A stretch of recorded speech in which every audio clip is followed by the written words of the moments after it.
Senate will come to order. Mr. Carpenter, please call the roll. Senators Aguilar, Baumgardner, Cook, Coram, Court, Crowder, Donovan, Finberg, Fields, Garcia, Gardner, Guzman, Hill, Holbert, John, Jones, Kagan,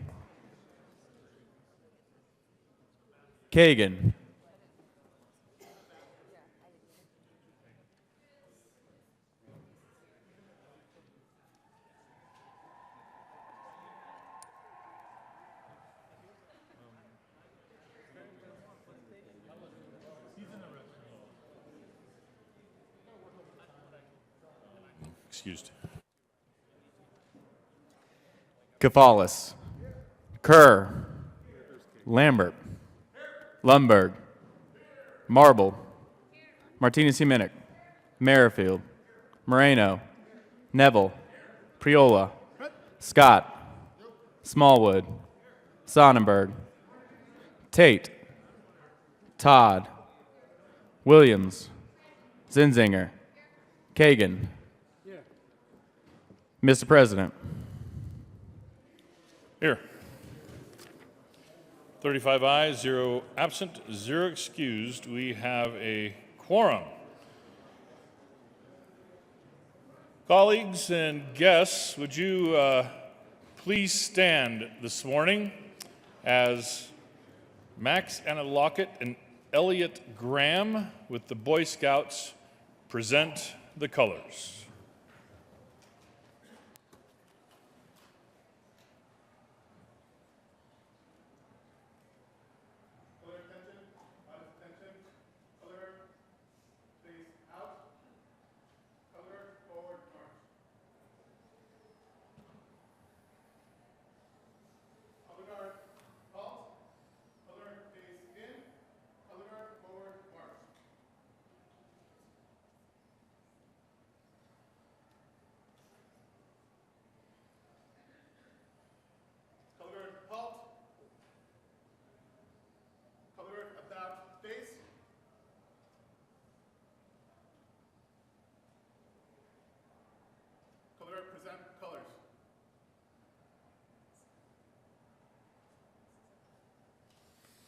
Mr. Majority Leader.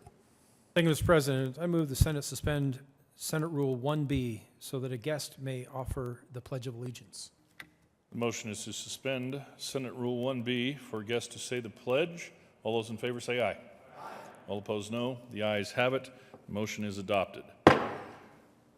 Today we have with us to lead us in the pledge Christian Hoya, who will now come and lead us in the pledge. Christian.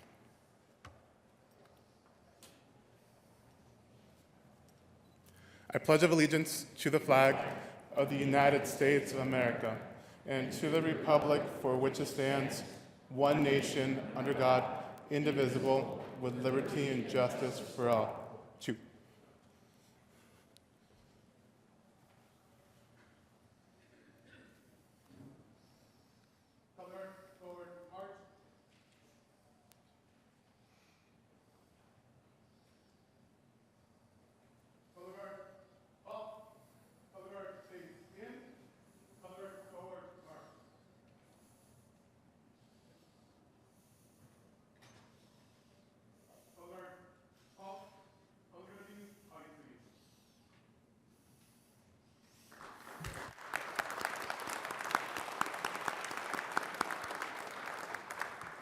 Mr. Majority Leader.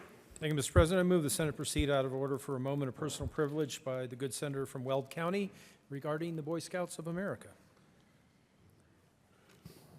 Motion is to proceed out of order for a moment of personal privilege by Senator Cook in regard to the Boy Scouts. All those in favor say aye. Aye. All opposed, no. Ayes have it, and we will proceed out of order. Senator Cook. Thank you, Mr. President. I request a moment of personal privilege. Granted. Thank you, Mr. President. As you all can see, the Boy Scouts are here in force today. They came down to present their annual report to the legislature. And we have a lot of Eagle Scouts down here and Scouts from a lot of districts. And so when you see them, please welcome them. I have to give a shout out. My son is an Eagle Scout, and he's used all those abilities that he learned in Boy Scouts throughout his entire career in his life. So for more than 108 years, Scouting has helped young people build character and strong leadership skills. Throughout history, Scouts have been a part of the fabric of American life and the demand for what Scouting brings to communities, which is service and respect, trust and courtesy, is the greater now than ever before.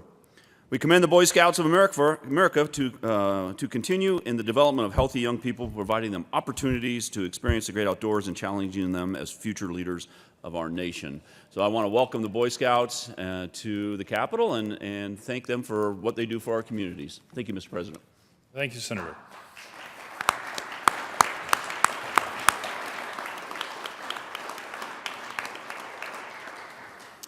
Approval of the journal, Senator Kagan. Mr. President, I move that the reading of the Journal of March the 2nd, 2018 be dispensed with and that it be approved as corrected by the Secretary. You've heard the motion. Is there any objection? Seeing none, the motion is adopted. Senate Services. Correctly engrossed, Senate Bill 174 and 179, Senate Joint Resolution 7.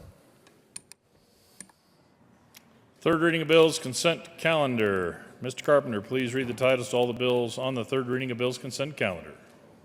House Bill 1087 by Representative Thurlow and Senators Kagan and Quorum concerning Department of Public Safety authority to repeal rules relating to defunct boards.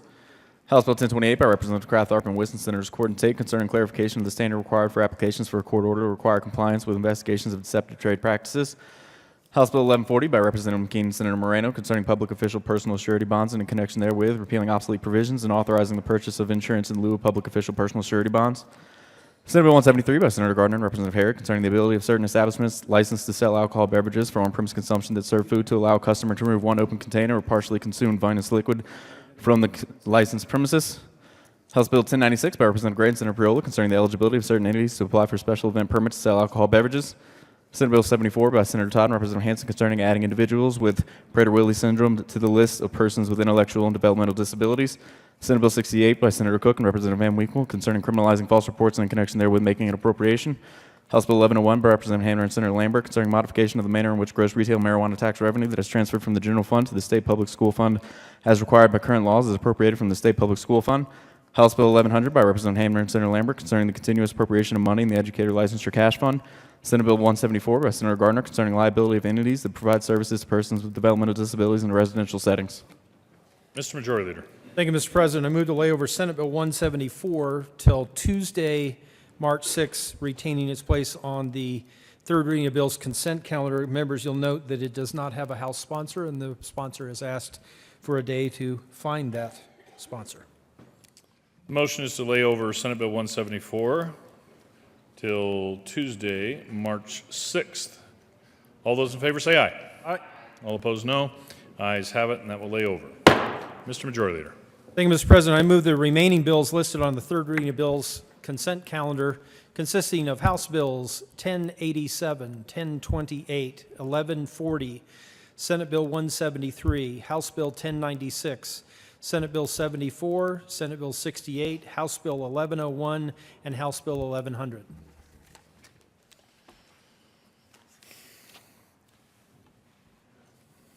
Is there any discussion on any of the bills?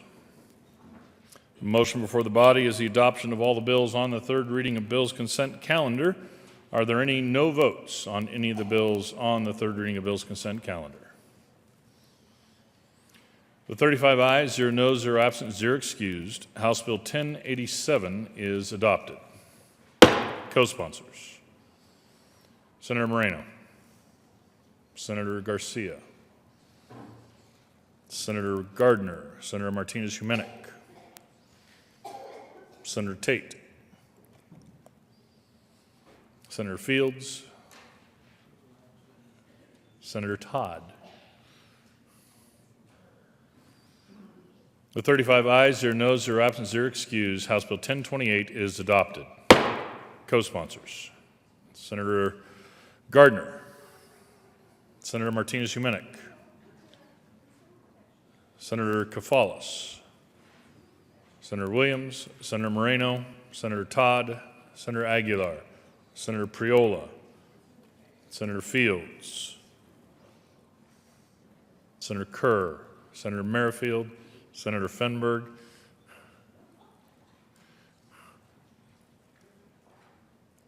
with 35 ayes, 0 noes, 0 absent, 0 excused, House Bill 1140 is adopted. Co-sponsors. With 35 ayes, 0 noes, 0 absent, 0 excused, Senate Bill 173 is adopted. Co-sponsors. Senator Zenzinger, Senator Moreno, Senator Cook, Senator Crowder, Senator Tate, Senator Merrifield, Senator Aguilar, Senator Court, Senator Williams, Senator Marble, Senator Baumgardner, Senator Fields, Senator Todd. With 35 ayes, 0 noes, 0 absent, 0 excused, House Bill 1096 is adopted. Co-sponsors. Senator Neville, Senator Marble, Senator Cook, Senator Crowder, Senator Baumgardner, Senator Humenick, Senator Hill, Senator Smallwood, Senator Tate, Senator Gardner, Senator Scott, Senator Merrifield, Senator Todd, Senator Williams, Senator Aguilar, Senator Moreno, Senator Zenzinger, Senator Fields, Senator Kafalas, Senator Court, Senator Kerr, Senator Garcia, Senator Fenberg, Senator Donovan, Senator Jones, Senator Guzman. With 35 ayes, 0 noes, 0 absent, 0 excused, Senate Bill, what was that? Senate Bill 74 is adopted. Co-sponsors. Senator Crowder, Senator Lundberg, Senator Lambert, Senator Marble, Senator Tate,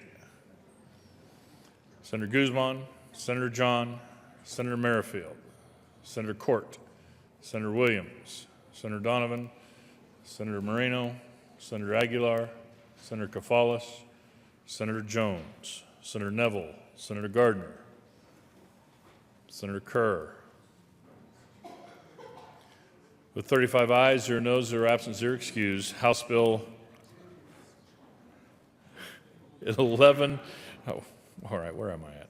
Senate Bill 68. We're good. The numbers are rolling through my screen like a slot machine up here, Mr. Carpenter.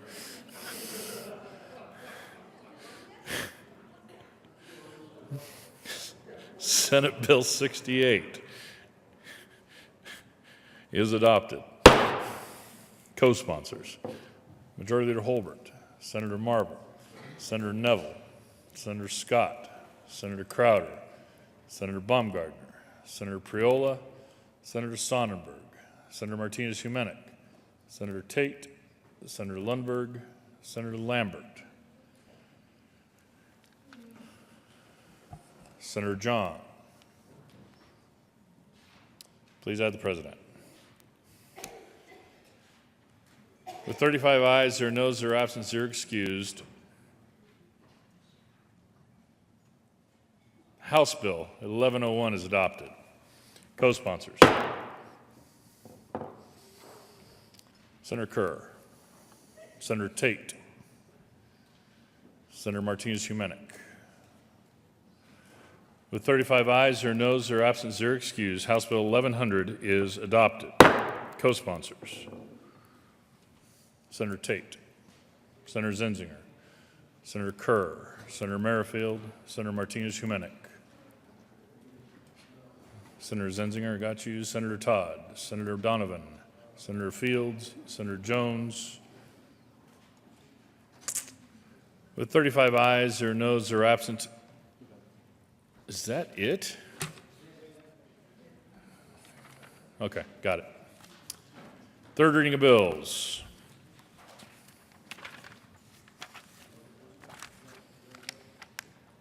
Mr. Carpenter, please read the title of the House Bill 1086. House Bill 1086 by Representatives Buckner and Lundin and Senators Neville and Aguilar concerning allowing community colleges to offer a Bachelor of Science degree in nursing. Senator Aguilar.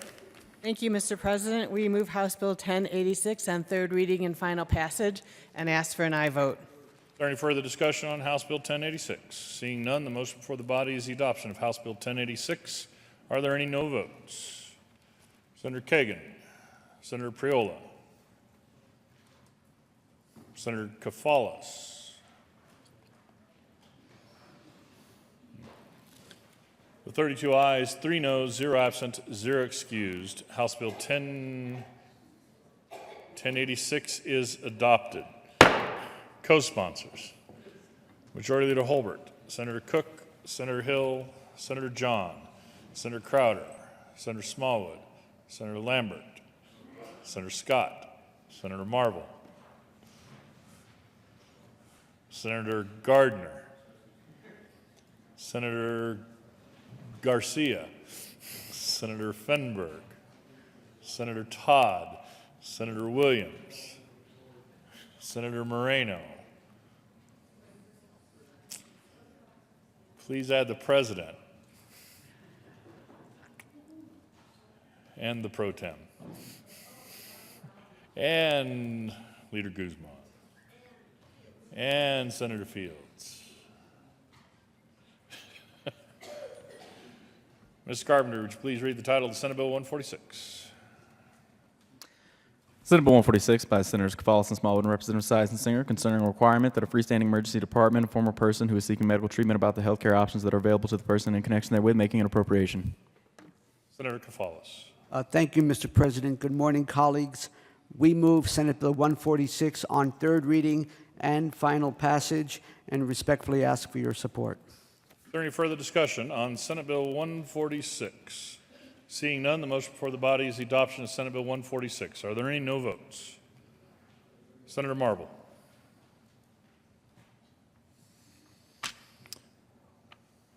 Senator Baumgardner. With Senator Tate. No votes. You are not a no vote. Please mark Senator Tate as a aye. There are no votes on Senate Bill 146. With 33 ayes, 2 noes, 0 absent, 0 excused, Senate Bill 146 is adopted. Co-sponsors: Senator Tate, Senator Lundberg, Senator John, Senator Merrifield, Senator Neville, Senator Todd, Senator Williams, Senator Lambert, Senator Guzman, Senator Garcia, Senator Moreno, Senator Jones, Senator Kerr, Senator Aguilar, Senator Kagan. Mr. Carpenter, would you please read the title to Senate Bill 179? Senate Bill 179 by Senators Hill and Williams and Representatives Hooten and Pabon concerning the extension of the credit for tobacco products that a distributor ships or transports to an out-of-state consumer. Senator Williams. Thank you, Mr. President. Members, we move Senate Bill 18179 and ask you for an aye vote. Is there any further discussion on Senate Bill 179? Seeing none, the motion before the body is the adoption of Senate Bill 179. Are there any no votes? Senator Zenzinger, Senator Moreno, Senator Fields, Senator Donovan, Senator Kafalas, Senator Jones, Senator Aguilar, Senator Court, Senator Merrifield,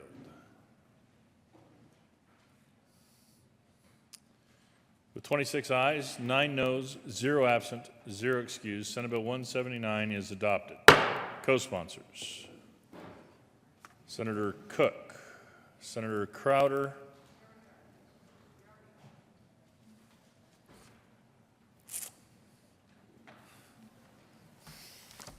General Orders, second reading of bills, consent calendar.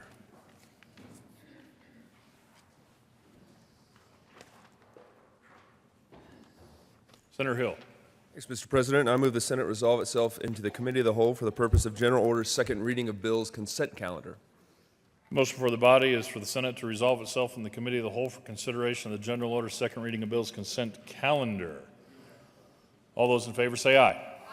All opposed, no. The ayes have it, and the Senate will resolve itself in the Committee of the Whole for consideration of the general order second reading of bills consent calendar. Senator Hill will take the chair.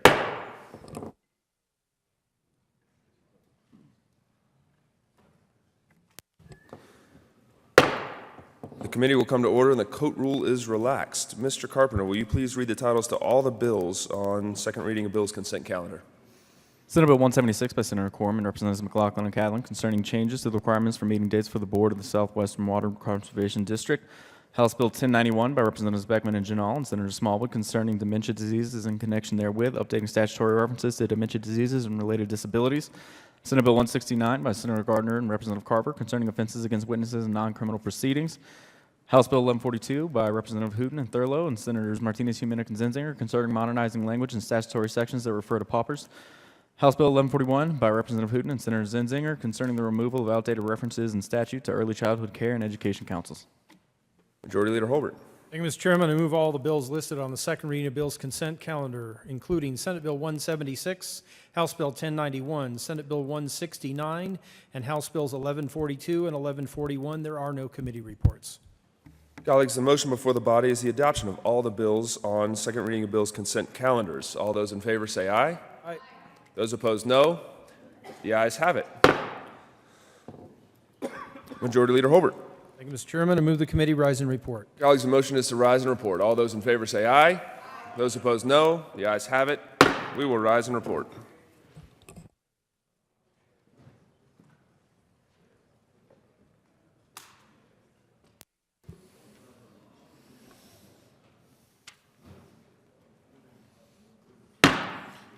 Senate will come back to order. Senator Hill.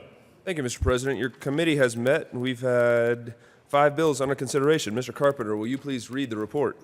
Mr. President, your committee holds legal reports had on consideration the following task bills being the second reading thereof. Explaining recommendations are 1, Senate Bill 176 and Bill 169 passes second reading order and gross placed on the calendar for their reading and final passage. House Bill 1091, House Bill 1142, House Bill 1141 passes second reading order and revised and placed on the calendar for their reading and final passage. Senator Hill. Mr. President, I move the report. Motion for the body is the adoption of the report to the Committee of the Whole. Are there any no votes? With 35 ayes, 0 noes, 0 absent, 0 excused, the Committee of the Whole report is adopted. Senate Bill 176, Senate Bill 169 passed on second reading, ordered and gross and placed on the calendar for third reading and final passage. House Bill 1091, House Bill 1142, House Bill 1141 passed on second reading, ordered revised and placed on the calendar for third reading and final passage.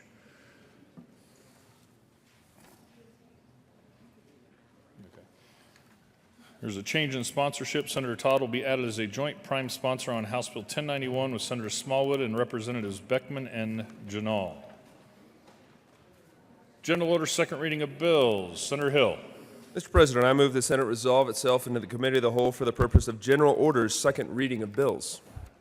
Motion for the body is for the Senate to resolve itself in the Committee of the Whole for consideration of the general order second reading of bills calendar. All those in favor say aye. All opposed, no. The ayes have it, and the Senate will resolve itself in the Committee of the Whole for consideration of the general order second reading of bills calendar. Senator Hill will take the chair.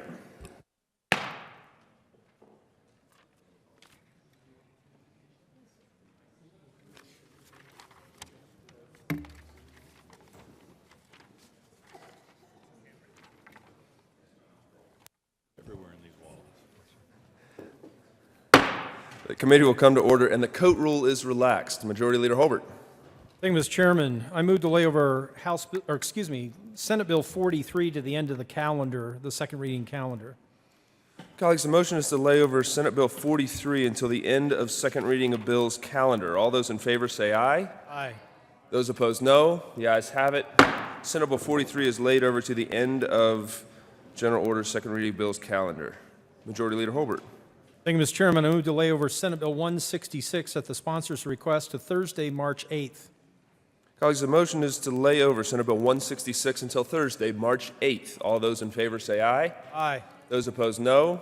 The ayes have it. We will lay over Senate Bill 166 until Thursday, March 8th. Majority Leader Holbert. Thank you, Mr. Chairman. Also, at the sponsor's request, I move to lay over Senate Bill 172 until Thursday, March 8th. Colleagues, the motion is to lay over Senate Bill 172 until Thursday, March 8th. All those in favor say aye. Aye. Those opposed, no. The ayes have it. We will lay over Senate Bill 172 until March 8th. Majority Leader Holbert. Thank you, Mr. Chairman. At the sponsor's request, mine, I move to lay over Senate Bill 171 until Tuesday, March 6th.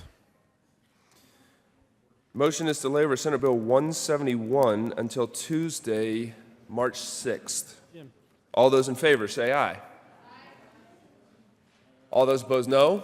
The aye has it, and we will lay over Senate Bill 171 until Tuesday, March 6th. Colleagues, so we are back to Senate Bill 132 with Senator Smallwood. Mr. Carpenter, will you please read the title to Senate Bill 132? Senate Bill 132 by Senator Smallwood and Representative Kennedy concerning a waiver of federal law to permit insurance carriers to offer catastrophic health plans to any individual residing in Colorado. Senator Smallwood. Thank you, Mr. Chair. I move Senate Bill 132 and the Health and Human Services and Appropriation Committee reports. All right, Senator Smallwood, to the Health and Human Services Committee report, please. Thank you, Mr. Chair. Colleagues, in the Health and Human Services Committee, we did add an amendment.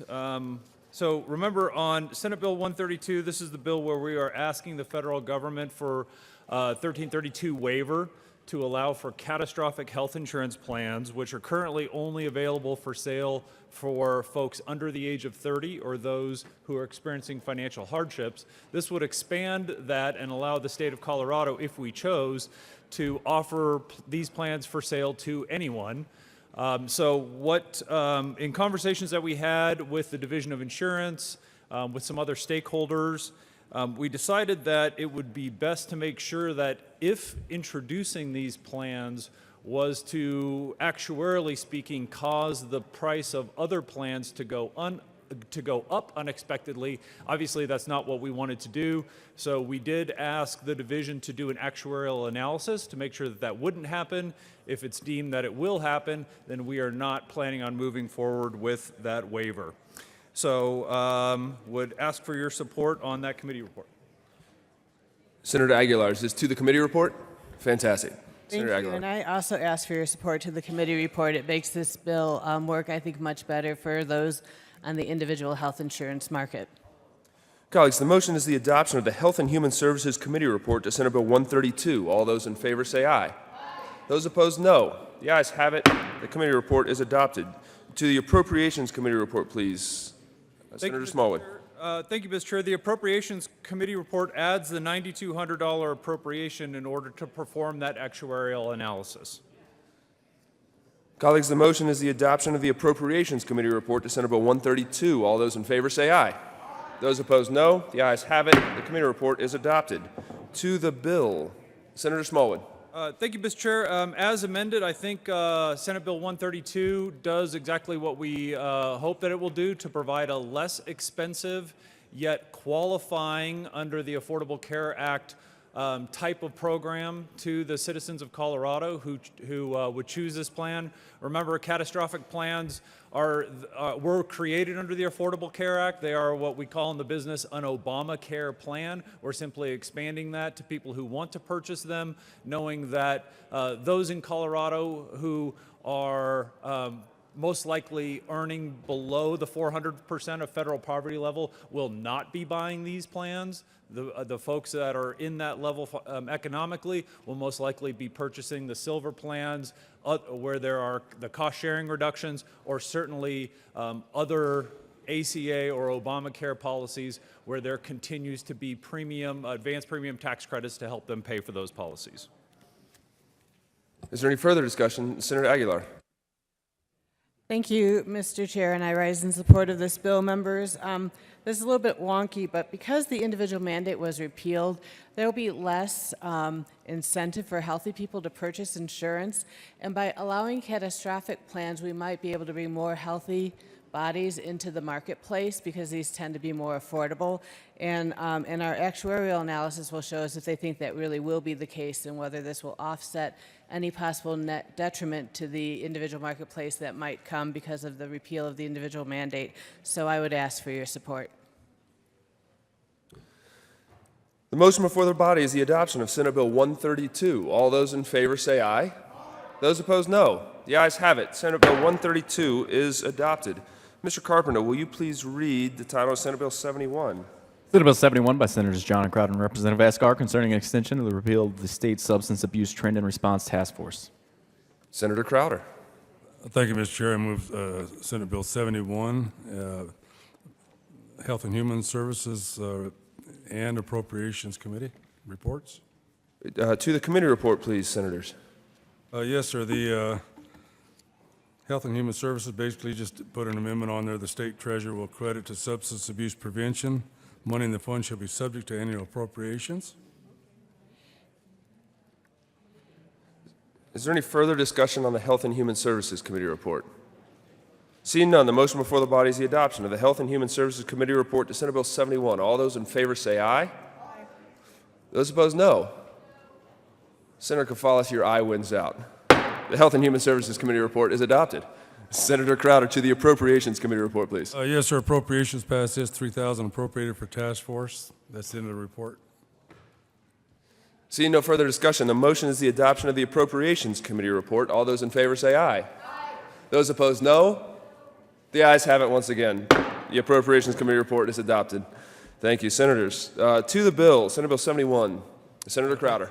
Thank you, Mr. Chair. All the bill does is basically repeal the date of the Substance Abuse Task Force from 7/1/18 to 9/1/28. It's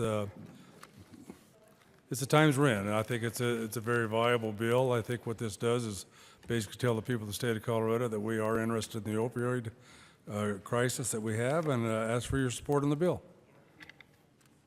Any further discussion? Colleagues, the motion before the body is the adoption of Senate Bill 71. All those in favor say aye. Those opposed, no. The ayes have it. Senate Bill 71 is adopted. Mr. Carpenter, will you please read the title of Senate Bill 70? Senate Bill 70 by Senator Neville and Representatives Leonard and Humphrey concerning the elimination of ownership as a requirement to qualify for the property tax exemption for property that is used solely and exclusively for religious purposes in connection therewith, enacting the Church Property Tax Fairness Act.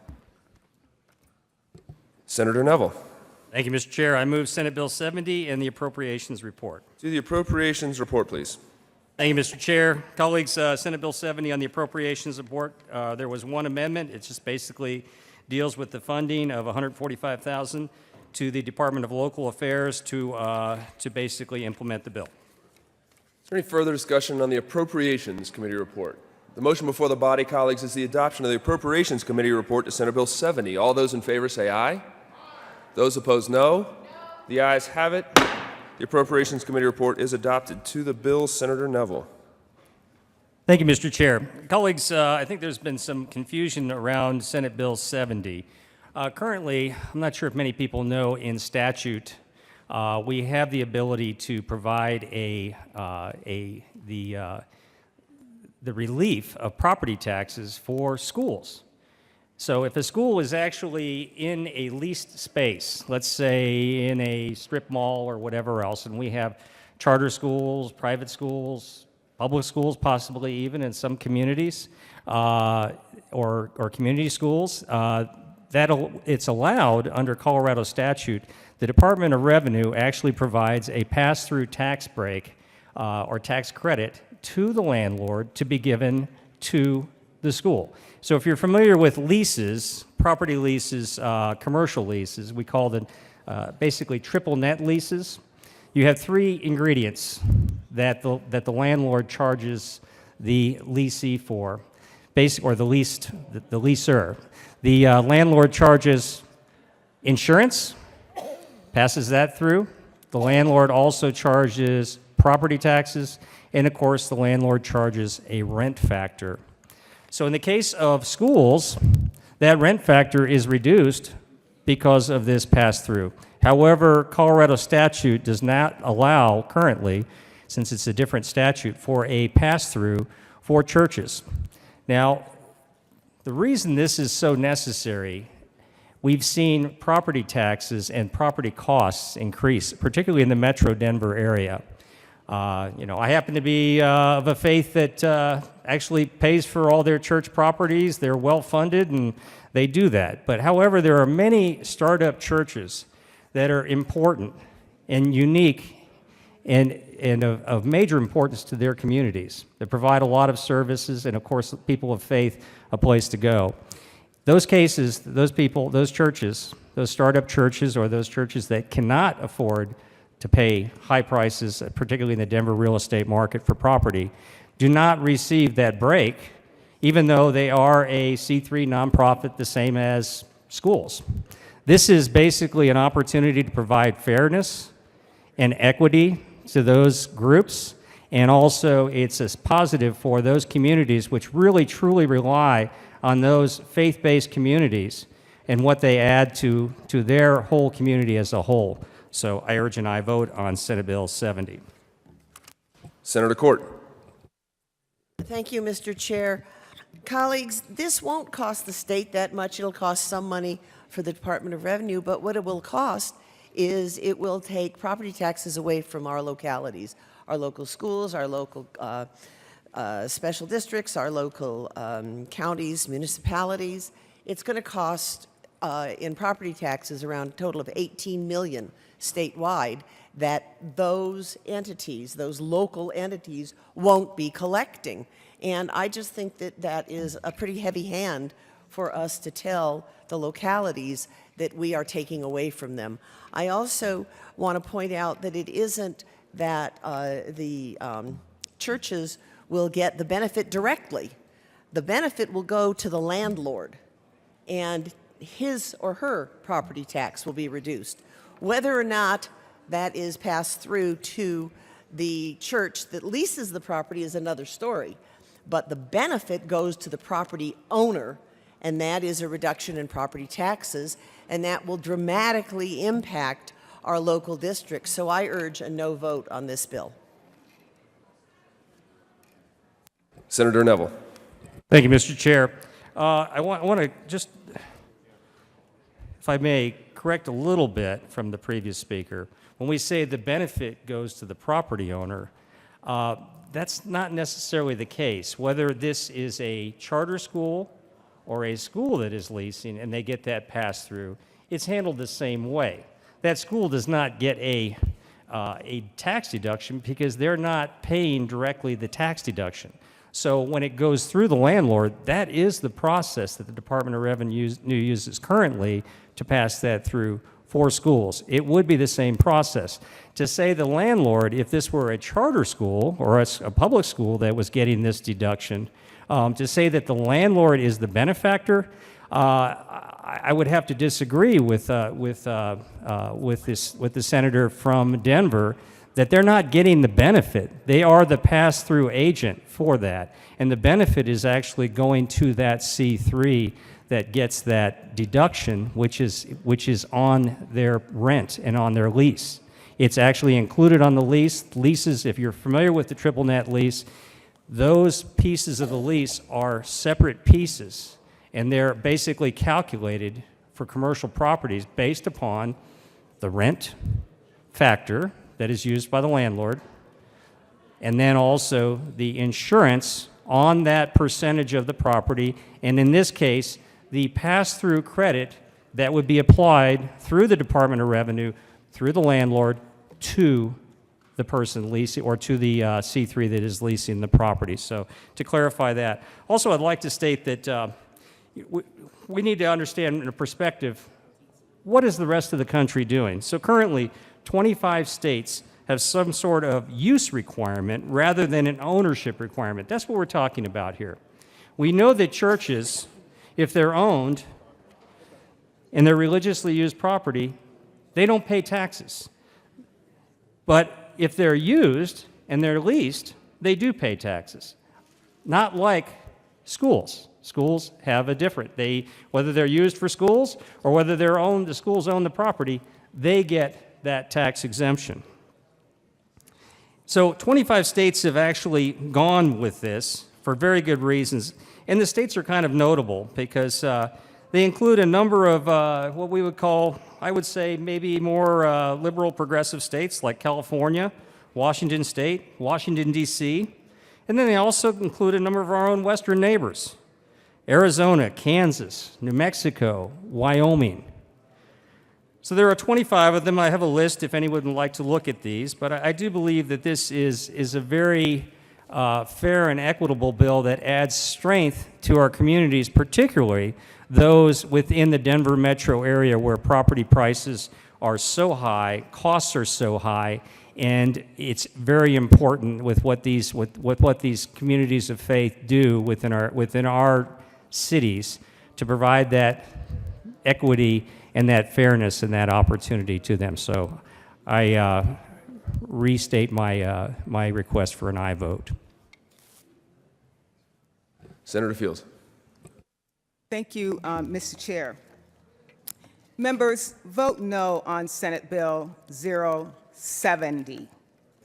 Why? Because it's growing government. This bill is growing government by the tune of 2 FTEs.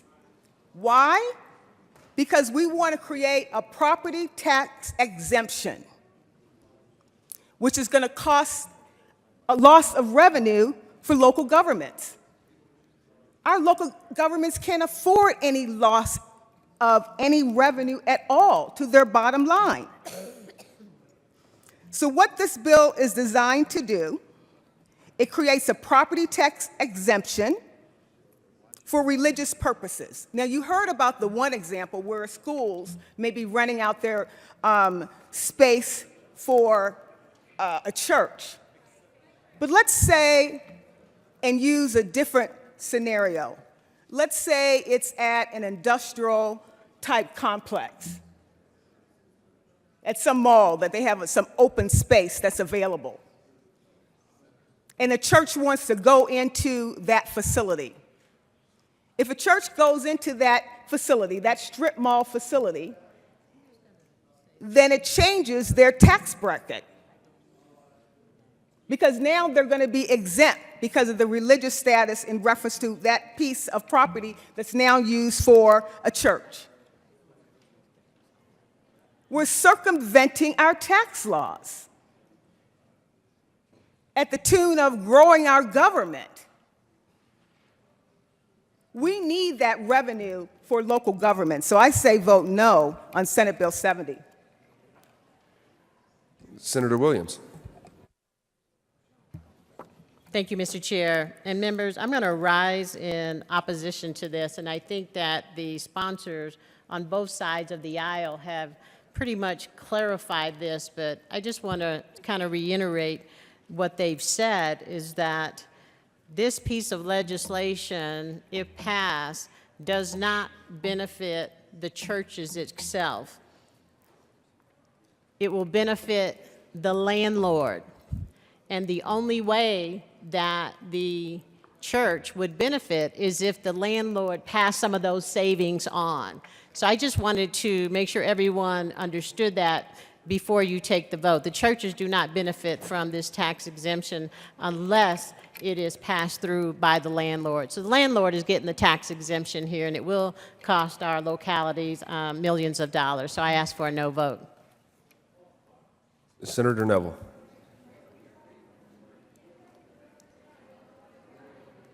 Thank you, Mr. Chair. Well, colleagues, I find this unique from a standpoint of we're not arguing this about schools. If it's a private school, public school, whatever else, if it's a leased school, that pass-through from the Department of Revenue comes back to the landlord and is passed on directly to that person that leases. However, if it's a church, churches are not worthy somehow in the state of Colorado. I find that unique. And I find that a little bit disturbing. I had a letter from Pastor Ron Kloppenstein supporting the bill. He states very well the benefit that Colorado communities would realize, because we talked about this. We said, I heard the argument that if local communities don't get this money, somehow they're damaged. I would argue that point that they're not damaged. I would argue that they are enriched instead by those communities of faith. And Pastor Kloppenstein summed it up pretty well. He said, as the co-pastor of a small church near Denver who leases space for our church services and our community service programs, I would greatly urge you to support Senate Bill 18070. The dollars that are part of our lease, which currently go, and understand this, colleagues, go toward property taxes, could be redirected into our community if this bill passes. There is not a loss of income and good work. There is a gain of income and good work. And let me ask you a question. If you had $100 in your pocket and you wanted to impact your community in a positive way, would you take that $100 bill and give it to your county government or your city government, or would you give it to someone in a faith-based community that is doing good works in your community? Pastor Klopfenstein said it would increase our ability to serve the poor, the hungry, and the grieving, as well as the youth of our community.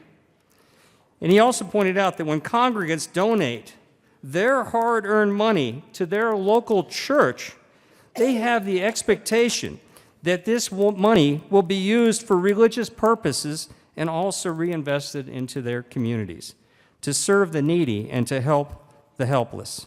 There is no real reason that a citizen who attends a church with a leased building ought to have more of her money go towards a tax than a similar citizen who donates her money to a church who owns its building. Money given to churches is given with the expectation that it will serve religious purposes and the community at large, not be handed over to the government. It would behoove this legislative body to respect the intent of the people, particularly since that intent is also in line with the Colorado Constitution. I urge an aye vote. Senator Court. Thank you, Mr. Chair. Well, I will posit that teachers are not paid by good works. They're paid with tax dollars. I will posit that snowplow drivers are not paid with good works. They're paid with tax dollars. I will posit that police, fire, and everyone, EMTs, and everyone who works for our local municipalities, our schools, and our local districts of every kind are not paid with good works. They're paid with tax dollars. And this bill takes 18 million tax dollars out of local coffers. I urge a no vote. Senator Lundberg.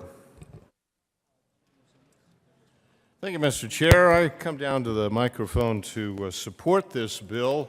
I find the arguments against it to be incredulous, that somehow this is growing government by actually simply adding more equity to our property tax policies here in the state of Colorado.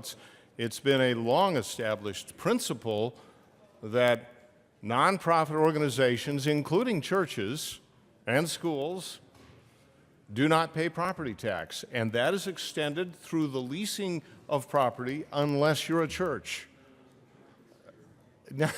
Now think that one through. Where is there any logic to that in any way whatsoever? My wife and I, we actually visited a church a week ago yesterday that was in a rented facility. And seeing this bill coming up, I called the pastor afterwards and discussed it with him. And this is a church that's been in this one rented facility for, I don't know, about a dozen years. And they have had to shoulder the burden of the tax liability as well as leasing of the property and the maintenance and everything else. And it makes no sense whatsoever. If they were to buy the property, it would be tax exempt. But if they're leasing the property, it's not tax exempt. This is just an obvious bias within Colorado law that should go away. I've seen other unfortunate inequities of this sort, and this is a good bill that does the right thing for the right reasons, for the right people. There's nothing wrong with this legislation whatsoever. I urge an aye vote. Senator Zenzinger. Thank you, Mr. Chair. I have a question for the sponsors of the bill because I needed some additional clarity. So if there was a strip mall that had a bunch of individual units in it, and one of the churches wanted to rent a single unit from among that strip mall, one owner, but they are renting or leasing space from a business that during the other 6 days of the week are not a church. So let's say it's an insurance office, or maybe it's an antique store in that strip mall, or maybe it's a nail salon, or whatever the business may be that's within that strip mall. Is the way that the bill is written, does the tax benefit apply to the entire strip mall, or does the tax benefit apply to just that one unit?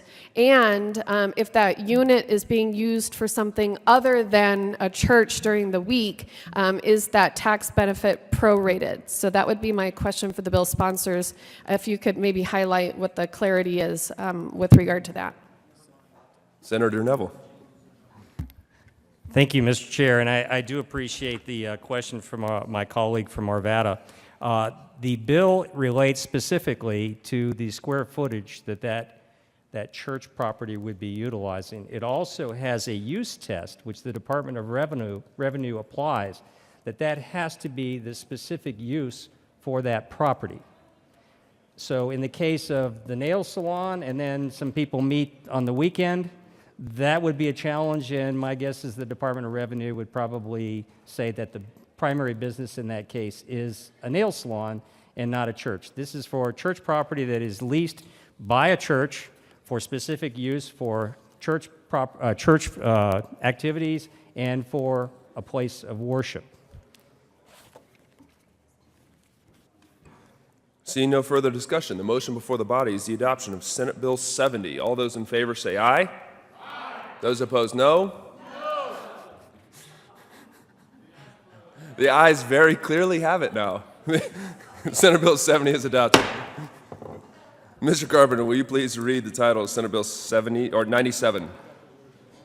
Senate Bill 97 by Senator Neville and Representative Van Winkle concerning allowing a law-abiding person to carry a concealed handgun without a permit in connection therewith, preserving current laws restricting the carrying of concealed handguns in certain property, including public schools. Senator Neville. Thank you, Mr. Chair. I move Senate Bill 97 and the appropriations report. To the committee report, please.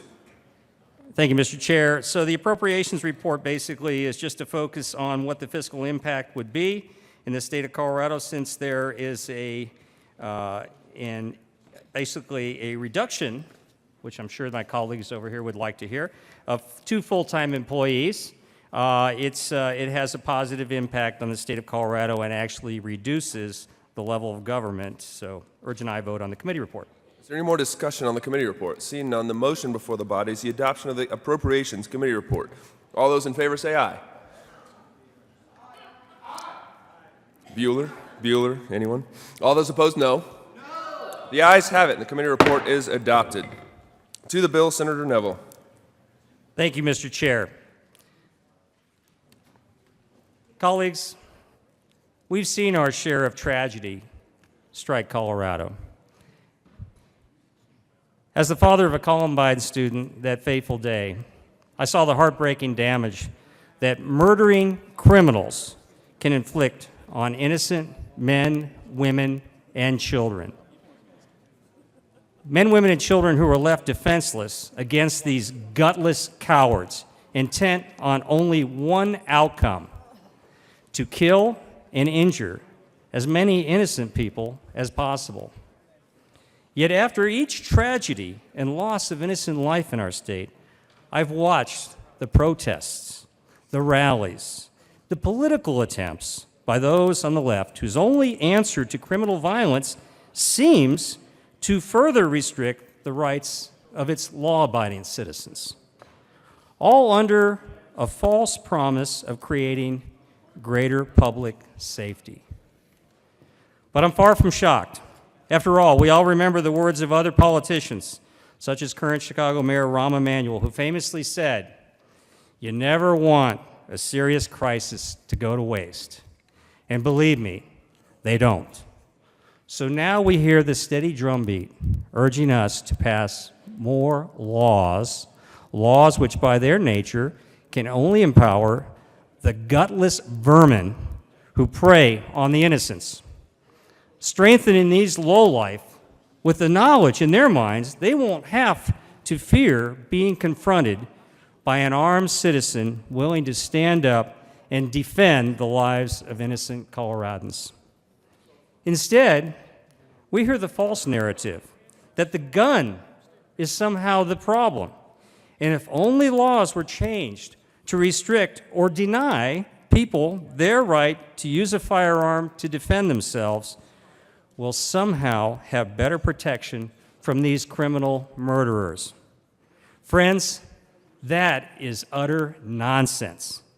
But it's the type of nonsense we've heard before from those in our country, whether it was the call during the Cold War for unilateral nuclear disarmament of our armed forces, even in the face of communist enemies intent on destroying our country and all that we stand for, or whether it's currently the all too often unfair criticisms of our police officers who are left to keep the peace and deal with the mess often brought on by the reckless policies of pandering politicians too busy seeking votes while ignoring the laws they swore an oath to uphold.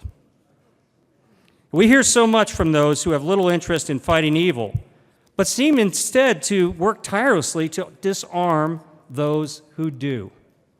Senate Bill 1897 instead reverses the wave of attacks on our Second Amendment rights by allowing law-abiding citizens to carry a concealed firearm without having to pay an exorbitant fee and beg the government for its permission to do so. Colleagues, history holds many lessons. Our country was founded on the strength, courage, and sacrifice of men and women who refused to be disarmed and fought against corrupt powers who supported the unlawful behavior and tyranny. Some things never change. A disarmed nation is a nation of sheep waiting to be led to the slaughter. The Second Amendment continues to be the teeth of liberty and the linchpin of freedom. Senate Bill 97, allowing constitutional carry, recognizes the right and need of free men and women to keep and bear arms without undue interference or burden by their government, enabling them to protect their life, liberty, and property. Colleagues, in a world often beset by wolves, Coloradans refuse to be sheep. I ask for an aye vote on Senate Bill 97. There is an amendment on the desk. Mr. Carpenter, will you please read Amendment L001 by Senator Kagan? Amendment L001, Senate Bill 97 by Senator Kagan. Thank you, Mr. Chairman. And members, one of the problems with getting rid of the permit requirement is that nobody checks, and the people who carry without a permit may not even understand and realize that you can't carry a concealed weapon, either with or without a permit, unless you can legally possess one. And you can't legally possess a weapon if you've been convicted of certain crimes. So what Amendment L001 does is it says... Senator Kagan, will you move your amendment, please? Oh, I move Amendment L001. Thank you. And what Amendment L001 does is it says, if we're going to do away with the requirement to get a permit for concealed carry, if we're going to get rid of the requirement that a sheriff at least checks the criminal record of someone who wants to concealed carry, then let us, by changing this law through Amendment L001, require people who conceal carry without a permit to at least carry a piece of paper that says, under penalty of perjury, that he or she has not been convicted of a criminal offense that disqualifies him or her from legally possessing a weapon. Now, if we require people who don't have permits and concealed carry to simply put on a piece of paper, and by the way, I say under penalty of perjury, that I have not been convicted of a criminal offense that disqualifies me from possessing a weapon. The person can make it out themselves, but at least we have some assurance that they know that they can't conceal carry if they have just in the last 2 months killed 3 people. Because that is our law. You can't possess a weapon if you've been convicted of a crime of a certain nature. So let's make folks carry a piece of paper saying that they haven't committed a crime and stating it under penalty of perjury, and I urge an aye vote on L001. Senator Neville. Thank you, Mr. Chair. I urge your no vote. Colleagues, like many things we see, basically this becomes another permission slip that hopefully somebody's going to carry in their wallet or whatever else. It's a permission slip. The focus of the bill is permitless carry.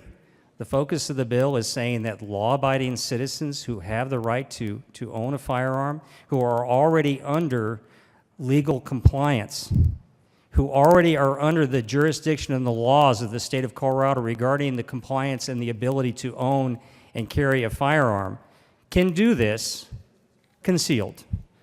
If this was not a cell phone on my side, but was a firearm, in most jurisdictions, except for Denver and a couple of jurisdictions, I am able to carry that on my side in open view legally. In jurisdictions in Colorado, I am able to take my firearm and carry it in my car legally. When I leave my vehicle, I am able to take it legally on my side. However, if I happen to put my coat on or somehow conceal that, then I might possibly become a criminal or need to purchase a permit, an expensive permit. And the thing about this permit, too, is depending on the circumstance and the jurisdiction, it's not something you get right away. In some jurisdictions, you may wait as long as 90 days or even longer for that opportunity. So between the fact that you're trying to pay the federal government for the opportunity and the right to actually protect yourself and your family, which is a troubling issue in itself. My colleague from Denver now, or from Arapahoe County now, wants a little permit or whatever, another permit. It's a permit without the name permit. So, colleagues, I urge a no vote on L001. The motion before the body is the adoption of Amendment L001. All those in favor say aye. Aye. Those opposed, no. The noes have it. L001 is lost.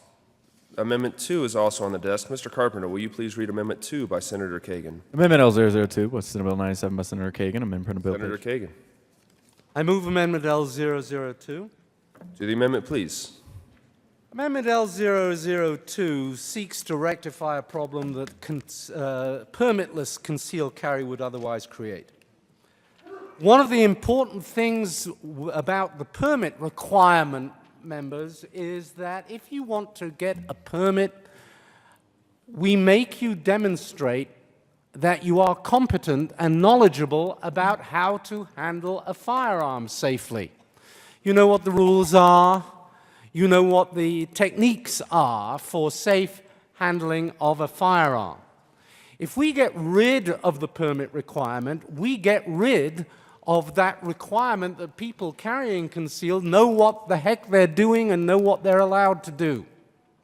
So what Amendment L002 simply does is it says if you are going to carry concealed without a permit, you have to at least be carrying a written document, you can make it out yourself, that states that you can demonstrate competence with a handgun by one of the means described in section 1812-203-1H, and that 203-1H, and that section is simply the current requirement to demonstrate competence before issuance of a permit.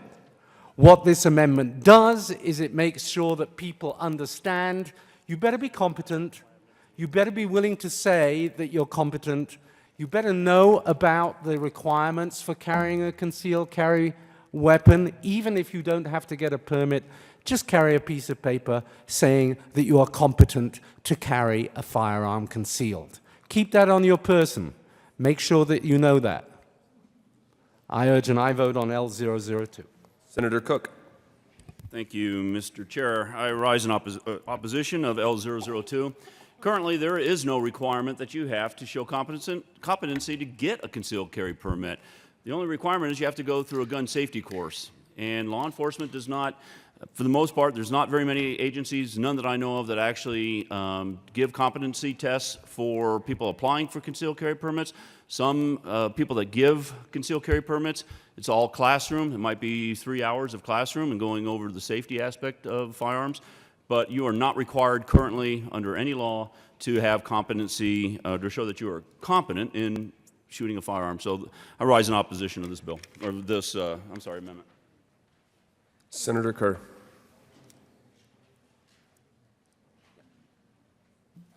Thank you, Mr. Chair. I'd just like to reiterate what was just stated here at the well. There is nothing that requires anybody who would like a concealed carry permit to show any type of competency in order to receive that concealed carry permit. There is no requirement that you show any type of competency at firearm handling or firearm shooting in order to receive the concealed carry. I support this amendment. Senator Kagan. Thank you. And just in response to the good senator from Weld County, who talked about the requirements for carrying a permit, please note, members, that the means described in the amendment for demonstrating competence are the exact means required for getting a permit under current law. So we're just simply saying that you have to do the course, the program, the instruction that is currently required, and you have to be able to show that you're competent to the extent that you can do that course, or that you know what's in that course of conduct. So it is completely aligned with the current requirements, and I do urge an aye vote. The motion before the body is the adoption of Amendment 2. All those in favor say aye. Aye. Those opposed, no. No. The noes have it. Amendment 2 is lost. Senator Jones. Thank you, Mr. Chair. Well, members, here we are again. This bill comes up every year, it seems.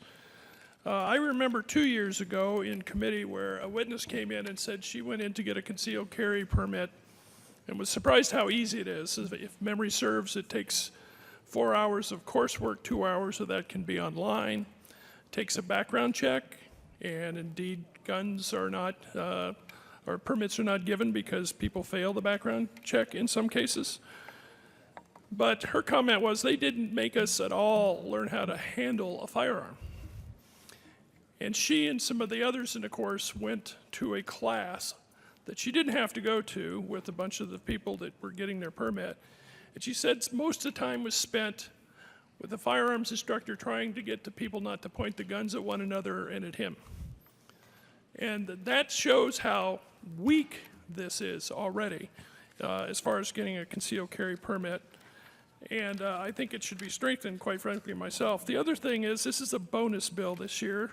This says you can carry concealed into school, college, university. It's interesting here. There's some statistics in our fiscal note that say between January 2015 and December 2017, there were 627 cases that at least one conviction of unlawfully carrying a concealed weapon without a permit. And there were 43 cases, at least one conviction, that were unlawfully carrying a concealed permit on school grounds. So this bill actually goes in the wrong direction. We should have far stronger rules as far as getting concealed carry permits, if we should have them at all. And hearing the opening statement, it really bothered me. The reason people are active about this is that they see time and time and time again mass shootings and other incidents that make them know that more protection is needed, more security is needed, and that's why you get the reaction you get. It's not that anybody wants to take anybody's guns away. Most people would say, fine, have a rifle, go hunting. But what we see now, like we saw in Florida, is going to get people motivated for the right reasons, because that's not okay.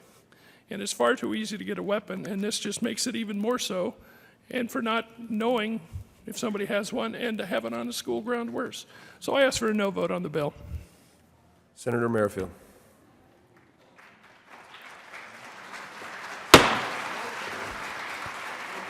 To our guests in the gallery, I appreciate that, and Senator Court, just very clear, we have strict rules in the Senate about participation from the gallery. I understand the enthusiasm, I understand the importance of this debate, both those for and against.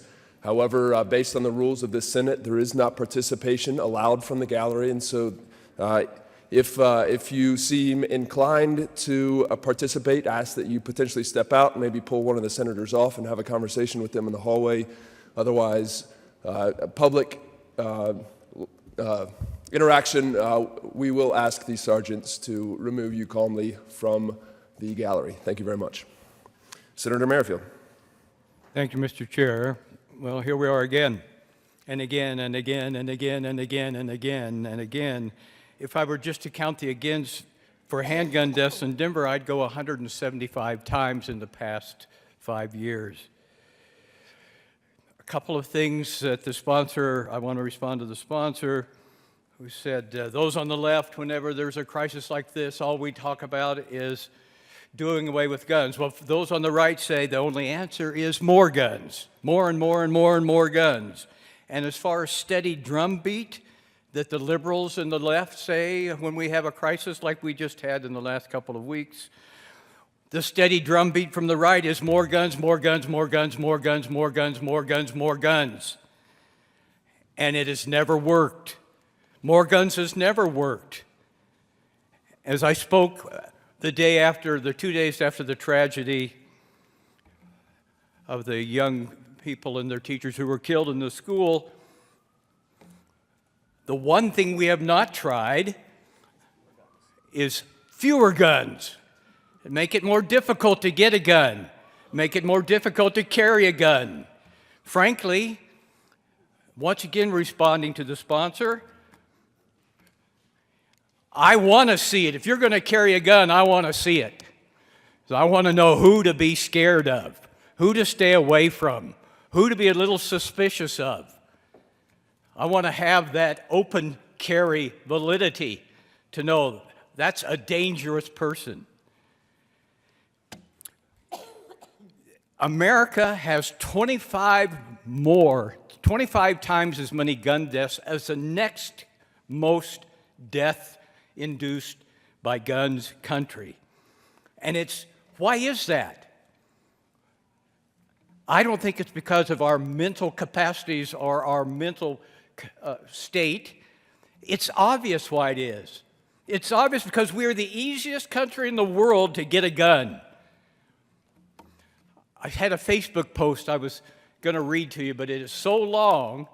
It talks about the requirements to use and to purchase a gun compared to around the world. Two things in the United States: get a background check, get a gun. Two things. Japan, 25 steps. Australia, 22 steps. This is not the direction we should be going. I've told you before, every time we have this bill, I was involved back in the House in creating the regulations on concealed carry. We had agreement. We had bipartisan agreement. We had NRA agreement that the bill that we passed in was sufficient. Now we've got to claw back more. Frankly, that is a tiny minority opinion. 88% of Americans think you should get a permit before carrying a concealed handgun in public. The majority of states require a person get a permit. Let's don't go down the wrong road. Let's agree with 88% of the country – and maintain some restrictions on concealed carry.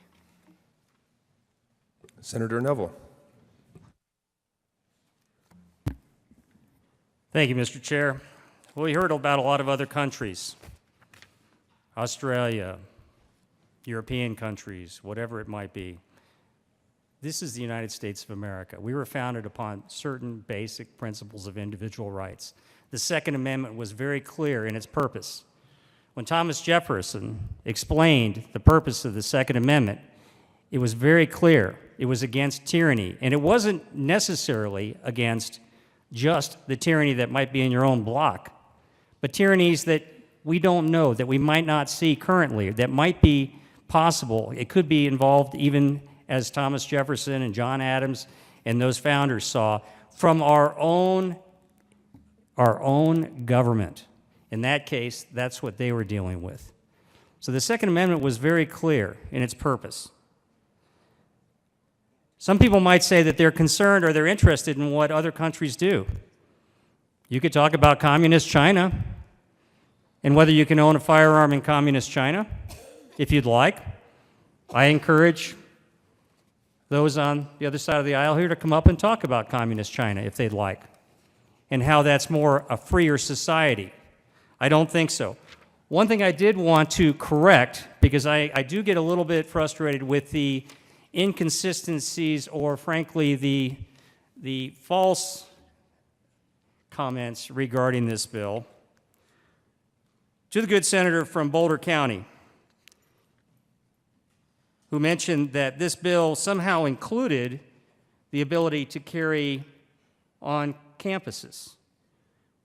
From the bill summary, the bill allows a person who legally possesses a handgun under state and federal law to carry a concealed handgun in Colorado. A person who carries a concealed handgun under the authority created in this bill has the same carrying rights and is subject to the same limitations that apply to a person who holds a permit to carry a concealed handgun.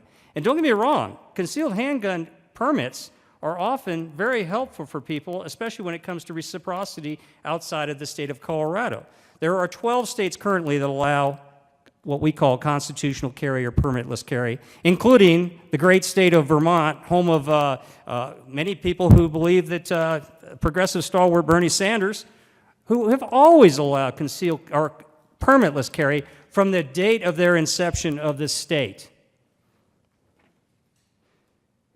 They're subject to the same limitations that apply to a person who holds a permit to carry a concealed handgun under current law, including the prohibition on the carrying of a concealed handgun on the grounds of a public elementary, middle, junior high, or high school. Colleagues, let's debate the bill, but let's get the facts straight. Senator Court. Thank you, Mr. Chair. I want to address my comments to the people in the gallery without asking you to violate the decorum of this chamber. I want to thank you for coming here to watch us, to listen. You are our bosses. Your opinions matter. What you think is what we should be listening to.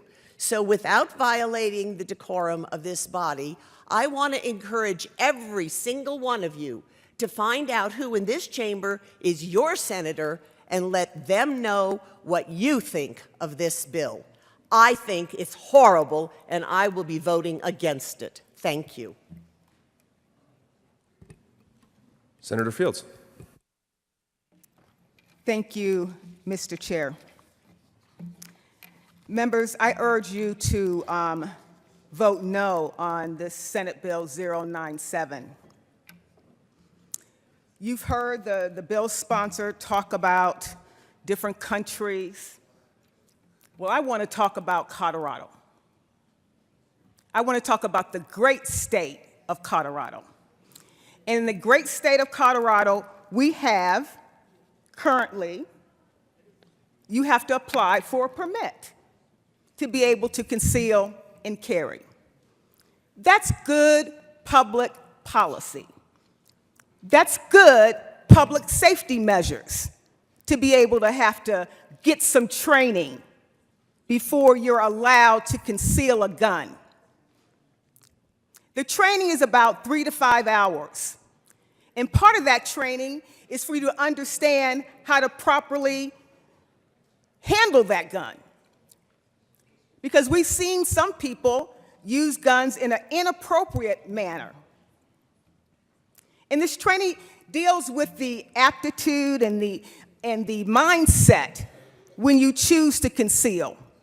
Because there's some people who are out there, when they're concealing their guns, they may just flash it because someone cut them off on the highway. The bill sponsor wants you to believe that it costs a lot of money to get a permit. It does not cost a lot of money. The cost is $39.50. That's the cost. That's not a lot of money. And in 2017, there were over 51,000 concealed carry permits that were processed. And when they process that permit, they pay, they get training, and it keeps us all safe. I think that's a good thing to do, is to make sure that we're all safe when we're around someone who's concealing a gun. And so what the state of Colorado has done is say, if you want to conceal and carry, you pay a permit, they run a background check, and you go through training. What this bill will do will eliminate those requirements. It eliminates the fee that you would have to process for your concealed carry permit, but it also eliminates the training. Really? We want anyone to have a gun and not be properly trained?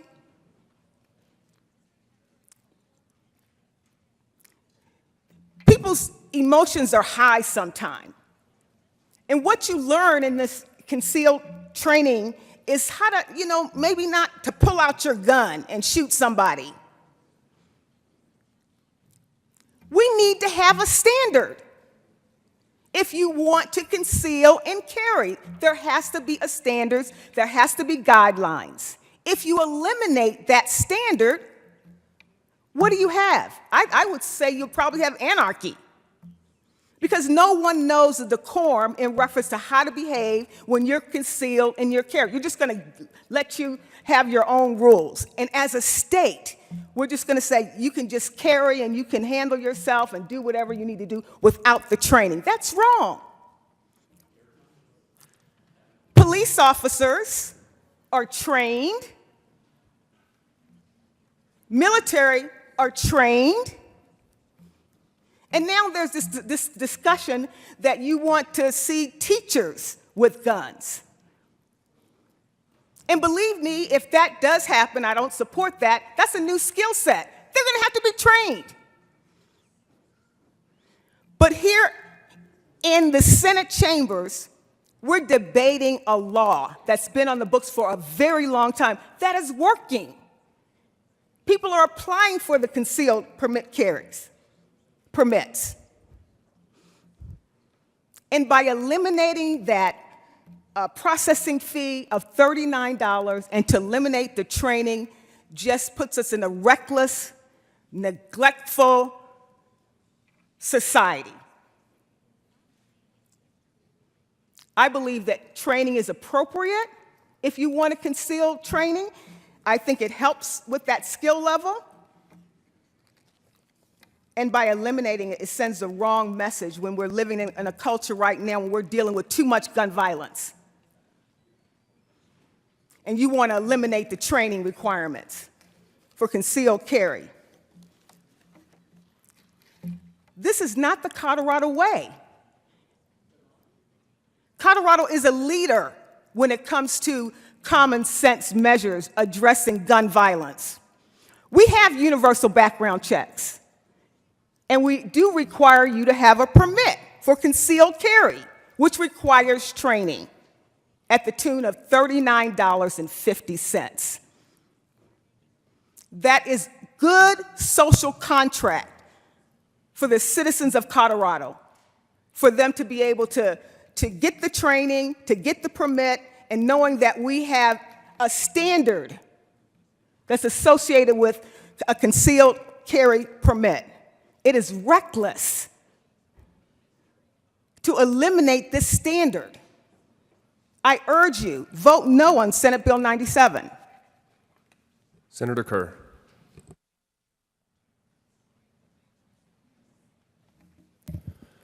Thank you, Mr. Chair. And Mr. Chair, thank you for this discussion and allowing a little bit of the leeway around here. We've heard about laws in other countries. We've heard about our Bill of Rights.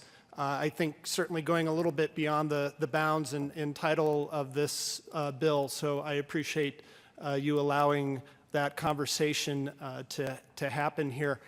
As we've over the last couple of decades, as we've discussed some of the gun violence that's happened in our society, it used to be that you could name a state and people would know what particular incident you were talking about. You could say Colorado and people would talk about what happened at Columbine. You can't just say the name of the state Colorado anymore because we've had so many incidences now. Now you have to further define it down, say either Columbine or the Aurora Theater shooting. Used to be able to, in fact, up until 3 weeks ago, you could probably say Florida and people would know that you were talking about the worst mass shooting in the history of our country at the Pulse nightclub. However, you can't just say Florida anymore because of what happened 3 weeks ago at a school in Florida. Used to be able to say Texas, Connecticut, but anymore we need to further define exactly which incident we're talking about. I also want to talk a little bit about the rules here in the Senate. And one of the rules that we follow, and I believe that, Mr. Chair, you've been very good about today, is making sure that nobody at this podium disparages any other speaker here or any other senator on the floor, their motivations or what they might think about it. Senator Kerr, I know the rules pretty well. If you want to speak to the bill, I'll stick to the rules. Great, thank you very much. And one of the things that's not in the rules that I think should be is not disparaging the people who elect us, the people who send us here, the people who might be sitting in the gallery by calling them some sort of animal. That's a disparaging comment. And when you talk about wolves and sheepdog and sheep, and saying that the opponents of this bill, you just dismiss them as being sheep, I think is... We will be in a senatorial 5.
Senate will come back to order. Senator Kerr.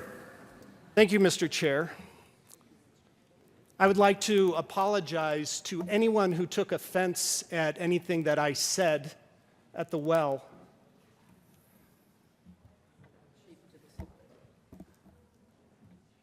There have been statements about Coloradans being sheep led to slaughter, and I want to make sure that I am not disparaging any member of this floor, of this Senate. And I also want to make sure that I am not insinuating that any member of this Senate was disparaging any particular person or any particular group by saying that they were a particular animal. I'll let everyone else be the judge of whether or not that was the case, but I want to make clear that if anyone took offense to my words, that I extend an apology to that person.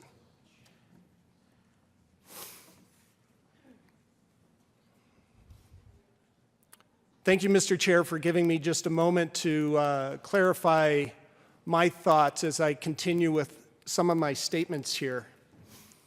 As was mentioned earlier, I believe one of the proponents of this bill brought up some incidences here in Colorado, specifically Columbine High School, and made reference to that there's been a lot of debate one way or the other as to people who were directly involved in that incident. I've talked to several people today, one of whom is the daughter of the teacher who was killed at Columbine. Another was a student at Columbine at the time. And I want to make sure that their voices are heard today in this debate. Dear Senator Andy Kerr, dear Colorado State Legislature, I'm a mom, high school teacher, Colorado native, and Columbine survivor. My youngest sister is an Arapahoe high school survivor. I won't even go into the odds a couple of decades ago of a single family being involved in 2 school shootings in the same state over a decade apart. Our family has been touched by gun violence too many times. We have had enough. I'm here today to ask you to support common sense gun safety legislation in order to keep our communities and children safe. We must think about the greater good. Please vote no on Senate Bill 97, permitless concealed carry. This will not keep our communities safe. In fact, it insults our law enforcement who are highly trained to keep us safe. Thank you, Lindsay Baz. Lindsay is she's actually married to a former student of mine, and I know exactly where her husband was, her eventual husband was during Columbine. He was in my classroom, only a few miles away.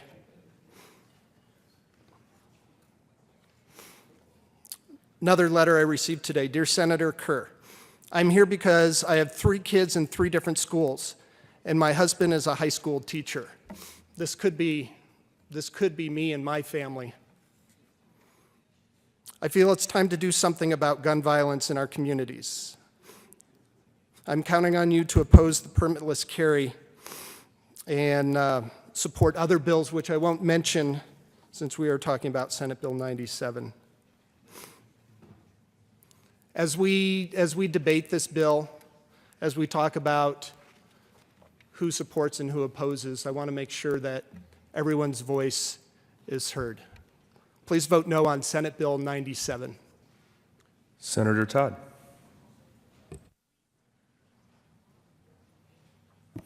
Thank you, Mr. Chair. And I'm sitting here listening and standing here listening and kind of want to go back and just reiterate what the topic of Senate Bill 97 is.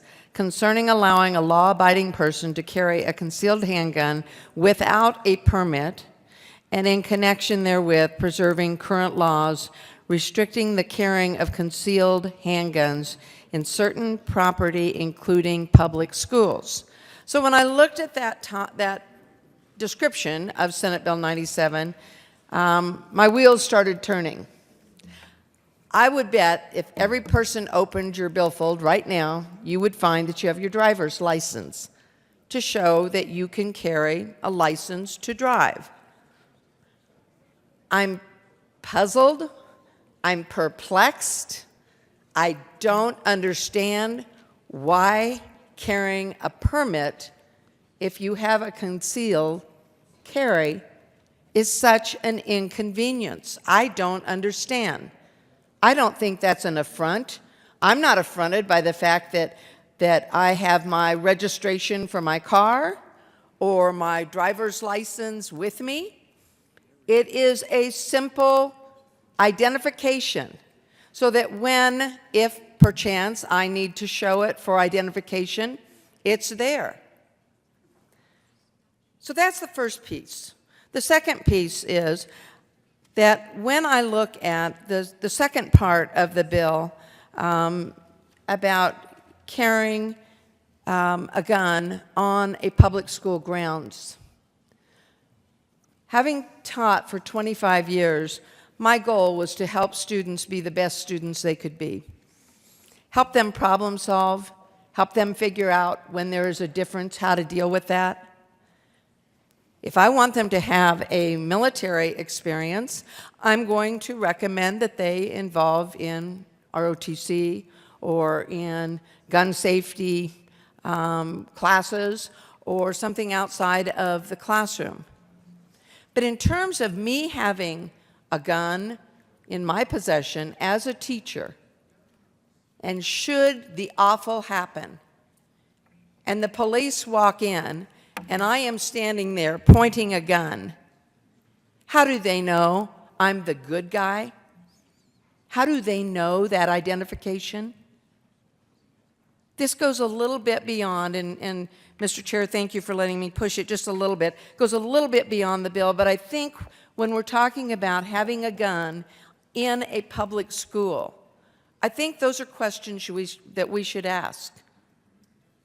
My most obvious question is, when I go to Buckley and I get ready to go on to a military base, you know what, folks? You cannot carry a gun on a military base. You cannot carry a gun on a military base. And yet this bill is proposing that we allow guns to be carried in public schools with our children. This alarms me. Yes, we have gun violence in our country.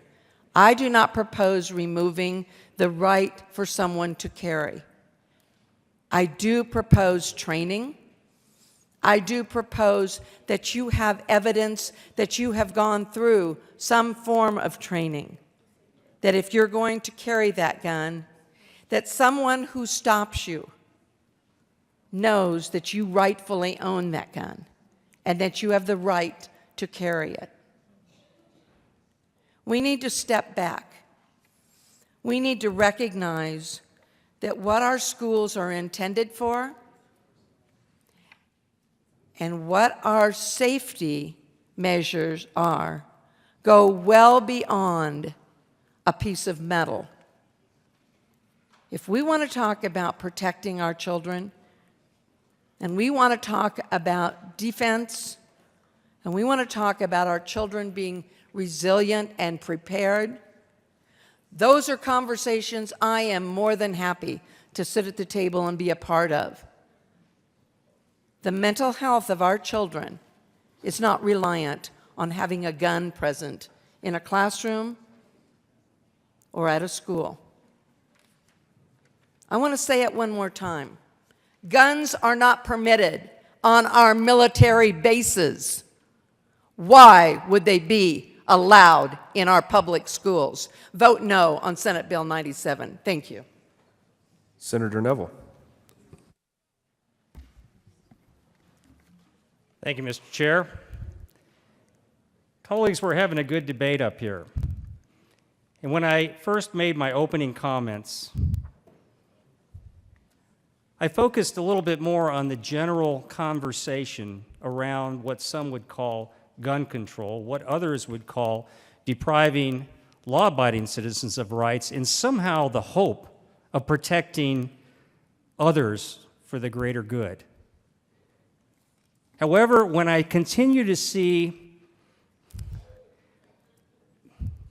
possibly a little obfuscation, but let's say what I continue to see inaccuracies describing this bill.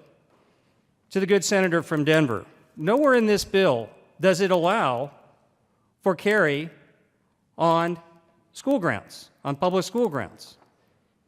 However, it does basically say, it talks about the specific exceptions that are currently allowed under law, such as training, such as a firearms class, such as if there is a class for whatever else it might be, a club after school. Those are allowed based upon narrow exceptions. It doesn't change. And to my colleague from Aurora, who said that it's $39, $50, or $35 for a permit. I'm sorry, it's not. That's not the case. In Jefferson County, it runs about $100. Plus, you got to pay for the class. In Denver, my hats off to Denver, if they could only do their permits faster, it averages $63 for a permit. In Boulder, gotta love Boulder, $152. $152. So we can have a conversation about the bill, but can we at least be honest and accurate about what this bill is and what this bill is not? Colleagues, I believe as we talk to the audience, the greater audience, even to the people that are not here, the people that are watching, we owe it to be honest first about what is in this bill and what is not in the bill. We can agree and we can disagree, and then we vote, and then it moves forward as it always does in this body. I've heard over the last week or so people stand up here and say, we don't want to demonize folks. To one of my colleagues here who said, last week I believe, talking about a bill, it's not about one side being right and one side being wrong. It's about maybe both sides may feel they're right and it's something in the middle.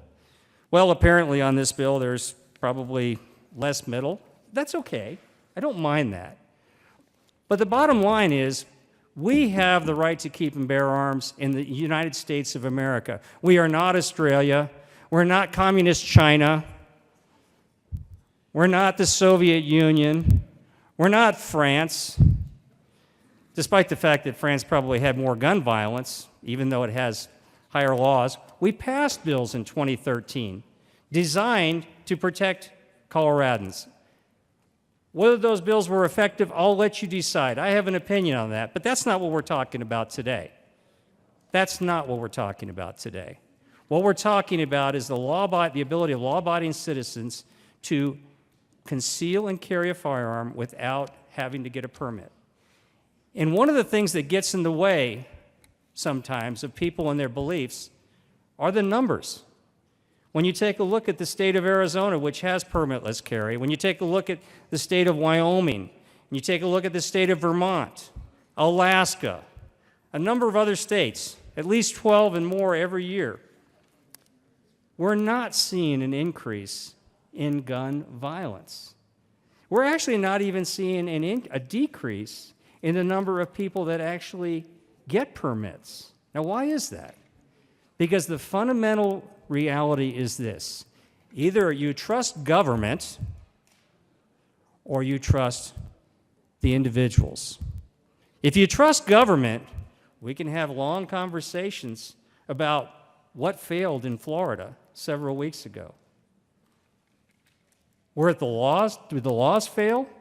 or did the government that is supposed to protect us, that many people say should be the only ones to provide protection, the right to keep and bear arms? Some believe that. I would differ with that. We saw what happens when government fails. This is about the right of law-abiding citizens who can carry on their person now, open, who can carry in their vehicle by law, to be able to carry, and if they choose to conceal a weapon, they can do that without having to pay for $152 or whatever it might be, depending on the city and the county, and then wait for the approval to get this nice little badge. And the other part that was made is that somehow, I believe, I'm trying to remember who said this, but it was somebody from the side of the aisle who said, now we have the free-for-all of people making up their own laws and their own whatever they can do. Somebody might brandish a gun at someone driving down the road. Colleagues, that's against the law currently. They will go to jail. We don't need another law to do that. We just need to enforce the laws we currently have. If you have a problem with that, talk about government and talk about where government is failing us currently. This is about protecting the rights of individuals and allowing those individuals, because in the bottom line, if you're going to stop a criminal with a gun, it's probably going to take a good person with a gun. If somehow that scares people and you're afraid of your police or you're afraid of your military, there's another problem going on here. Because we entrust people to watch out for each other. There's nothing more American than watching out for your neighbor. And there's nothing more American than being able to take your individual rights and protect yourself, your family, your business, and those you know and love. At some point, we're going to have to get to that point where we have this conversation and people step up and take that responsibility, as opposed to hoping that someone else is going to do it, whether it be government or whatever else. So again, colleagues, I urge an aye vote on Senate Bill 97. Senator Quorum. Thank you, Mr. Chairman. I had no intentions of coming down here today, but I thought we might just take a deep breath and relax. We've heard that we do not have guns on military bases. That is true. We have 13 dead soldiers in Fort Hood to prove that. What I'm going to tell you is that a gun, like any other source of power, it is a force for either good or evil. Being neither in itself, but depending on those who possess it.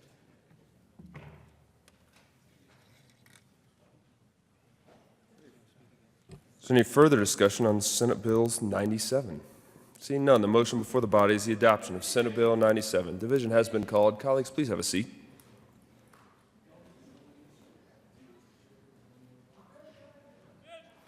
We're already voting.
Colleagues, if you'll please have a seat. All those in favor of Senate Bill 97, please stand. And do me a favor and the staff a favor and don't move, please.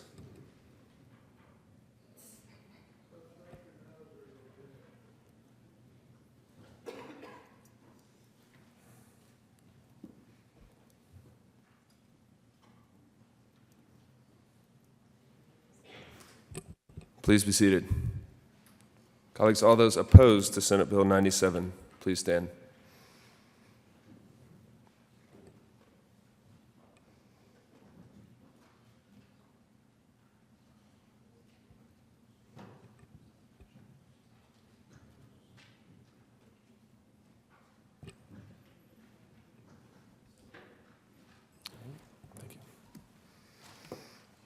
Senate Bill 97 is adopted.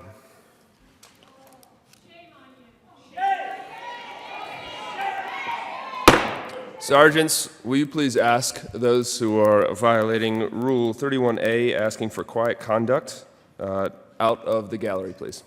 Thank you. Mr. Carpenter, will you please read the title to Senate Bill 170? Senate Bill 170 by Senator Sonnenberg and Representatives Hansen and McKean. We will be in a senatorial 5.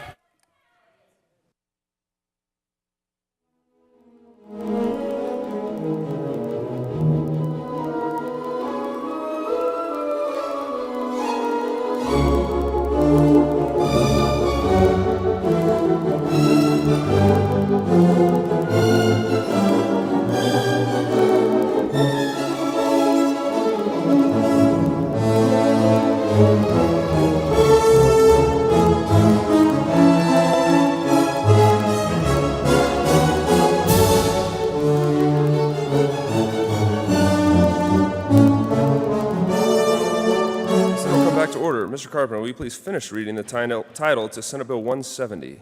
Senate Bill 170 by Senator Sonnenberg and Representatives Hansen and McKean concerning a water court process by which an owner of a storage water right allowing water to be stored in a new reservoir capacity may release water into an identified stream reach in a manner that protects the water releases while complying with mitigation measures identified in a Fish and Wildlife Mitigation Plan approved by the Colorado Water Conservation Board.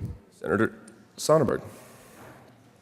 Thank you, Mr. Chair. I move Senate Bill 170 and the report on the Committee on Agriculture, Natural Resources, and Energy. To the Ag report, please, Senator Sonnenberg.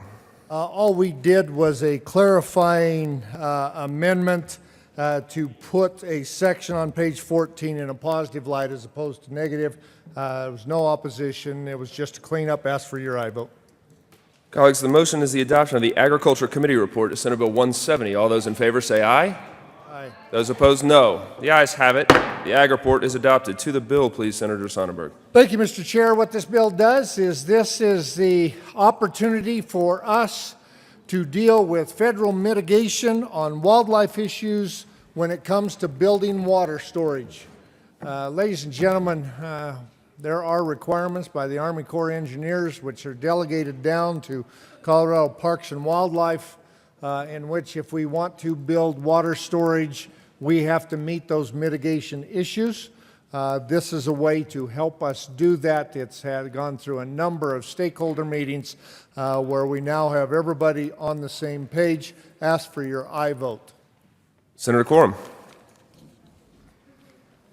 Thank you, Mr. Chairman. I want to thank the good senator from Sterling. We had a bill similar to this last year that frankly concerned me a great deal because I was concerned about the term shepherding.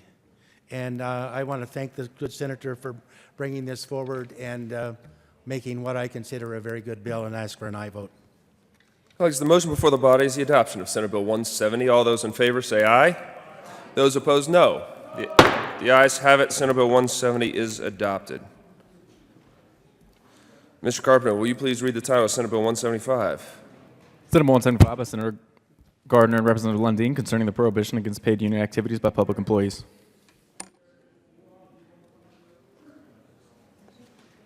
Majority Leader Holbert. Thank you, Mr. Chairman. I move to lay over Senate Bill 175 to the end of the calendar, second reading calendar. Colleagues, motion is to lay over Senate Bill 175 to the end of second reading calendar. All those in favor say aye. Those opposed, no. The ayes have it. We will lay over Senate Bill 175. Mr. Carpenter, will you please read the title to Senate Bill 123? Senate Senate Bill 123 by Senator Sonnenberg and Representative Liston concerning asbestos trust claim transparency. Senator Sonnenberg. Thank you, Mr. Chair. I move Senate Bill 123 and ask for a yes vote. The motion before the body is the adoption of Senator Kagan.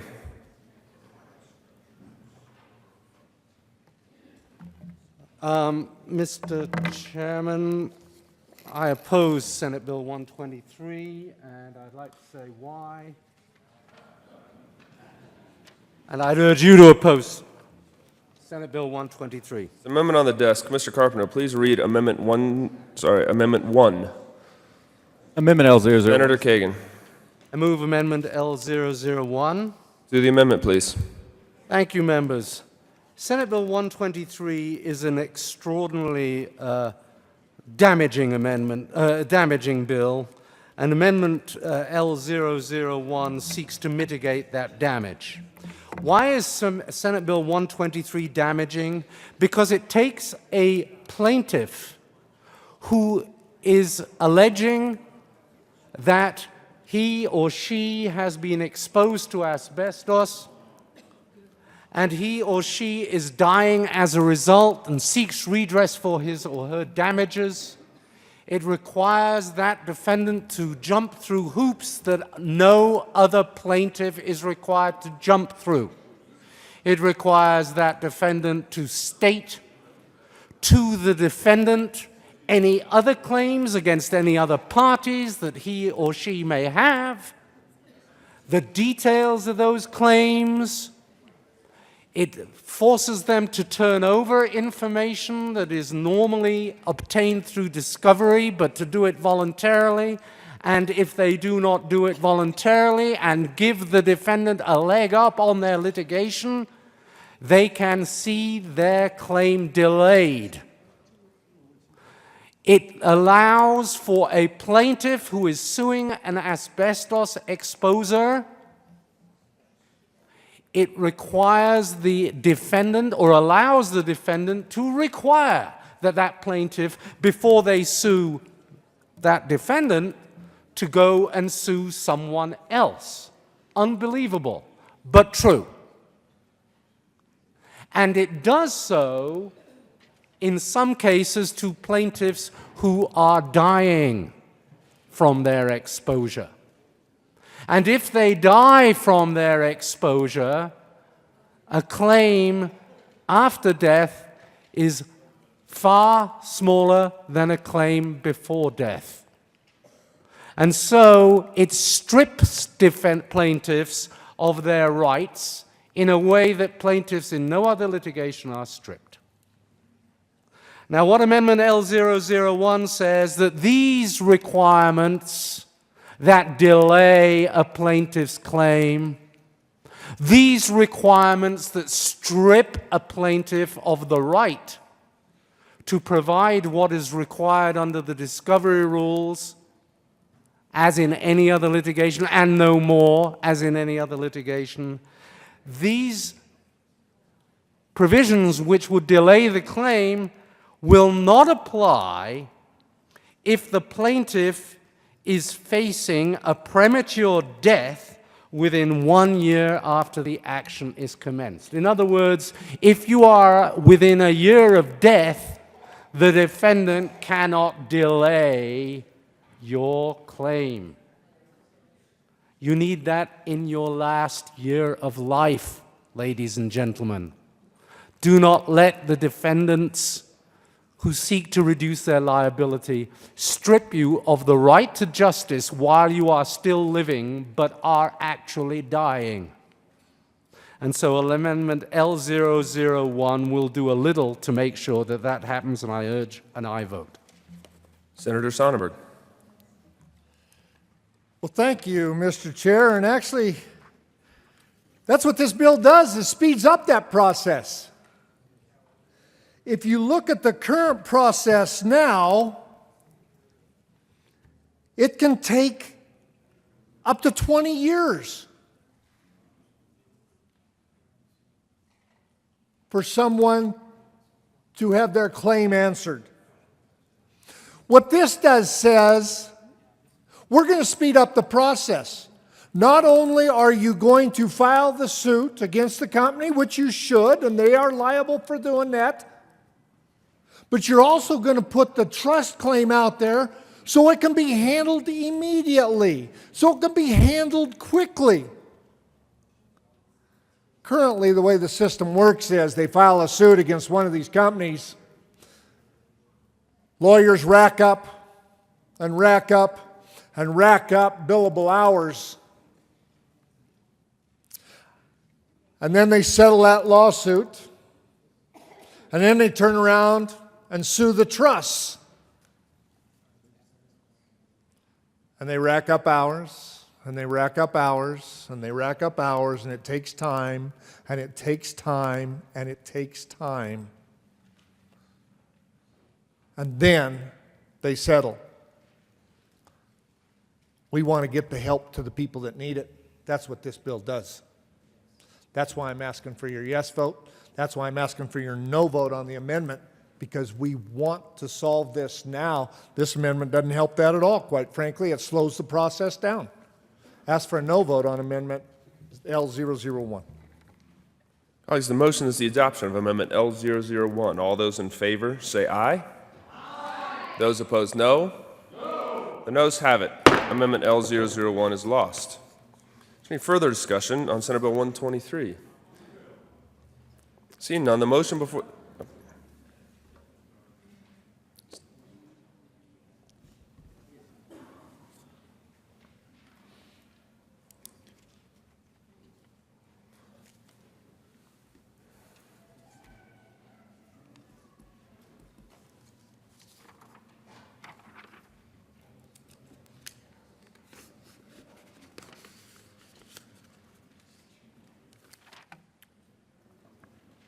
Majority Leader Holbert. Thank you, Mr. Chairman. I move to lay over Senate Bill 123 to, let's say, Thursday, March 8th. The motion is to lay over Senate Bill 123 until Thursday, March 8th. All those in favor say aye. Aye. Those opposed, no.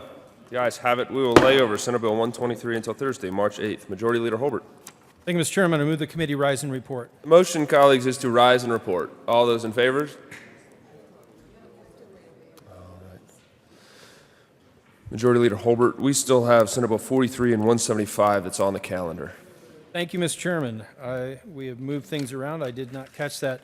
Move to lay over the withdraw the motion to rise and report and move to lay over the balance of the calendar to Tuesday, March 6th. Colleagues, the motion is to lay over Senate Bill 43 and Senate Bill 175 until tomorrow, Tuesday, March 6th. All those in favor say aye. Aye. Those opposed, no. The ayes have it. We will lay over Senate Bill 43 and Senate Bill 175 until Tuesday, March 6th. Majority Leader Holbert. Thank you, Mr. Chairman. Now I move the committee rise and report. Now that motion is appropriate. Colleagues, the motion is to rise and report. All those in favor say aye. Aye. Those opposed, no. The ayes have it. We will rise and report.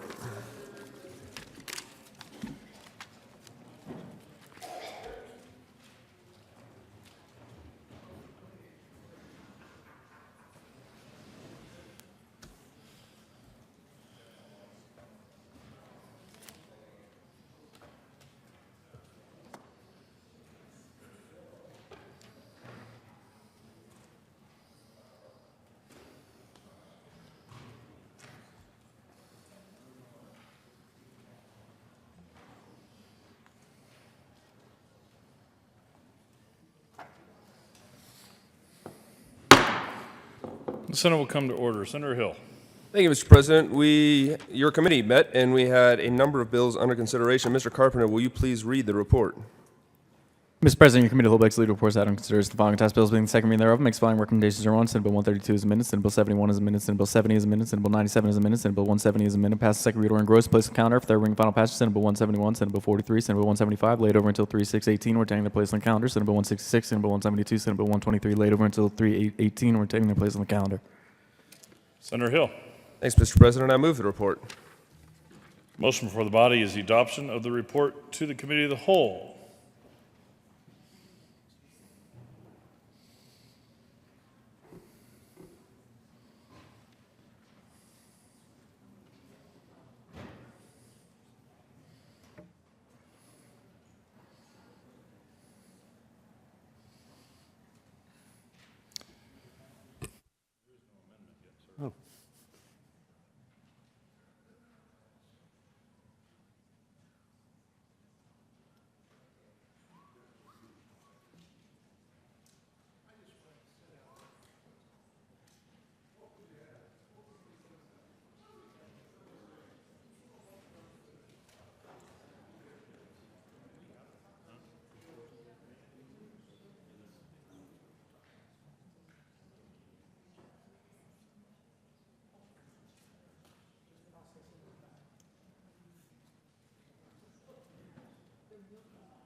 There is an amendment on the desk. Mr. Carpenter, would you please read Amendment 2 to the Committee of the Whole on Senate Bill?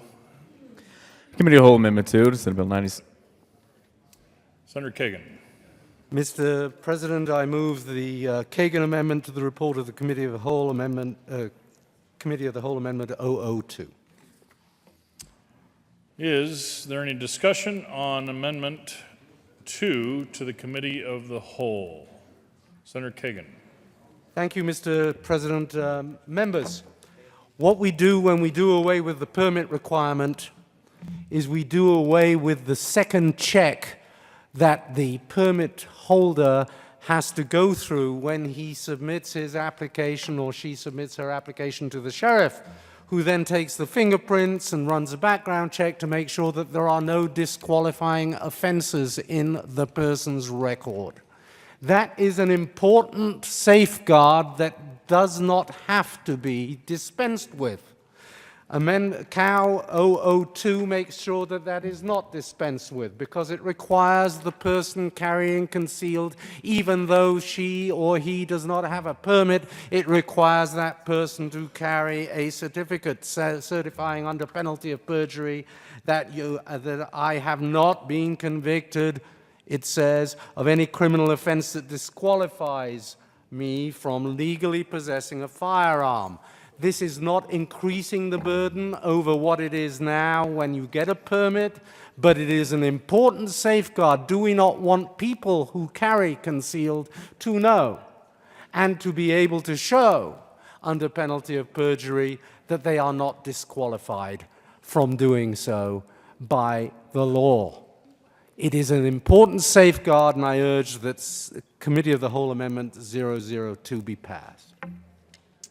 Senator Neville. Thank you, Mr. President. Colleagues, I urge a no vote. We've had a strong discussion on this while we talked about the bill, although the good senator from Arapahoe County says this is not an additional burden. The focus of the bill is permitless carry of a concealed handgun. This bill says, well, permitless carry, except you need to get a permission slip and basically say, yes, you are a law-abiding citizen and you haven't done anything wrong. Well, colleagues, if you're carrying a concealed permit or concealed carry weapon or any kind of weapon and you're not a law-abiding citizen, we already have laws that can be enforced, and people can end up in jail for those types of violations. So this is, I just urge a no vote. We've had this conversation before. Is there any further discussion? Seeing none, the motion before the body is the adoption of Committee of the Whole Amendment 2 to Senate Bill 97. Are there any no votes? Majority Leader Holbert, Senator Marble, Senator Cook, Senator Hill, Senator Scott, Senator Crowder, Senator Gardner, Senator Coram, Senator Priola, Senator Baumgardner, Senator Sonnenberg, Senator Martinez-Humenick, Senator Smallwood, Senator Tate, Senator Lundberg, Senator Lambert, Senator Neville. Please add the President. 17 ayes, 18 noes, 0 absent, 0 excused. Committee of the Whole Amendment 2 is lost. Motion before the body is the adoption of the report to the Committee of the Whole. Are there any no votes? With 35 ayes, 0 noes, 0 absent, 0 excused, Committee of the Whole Amendment, or the Committee of the Whole report is adopted.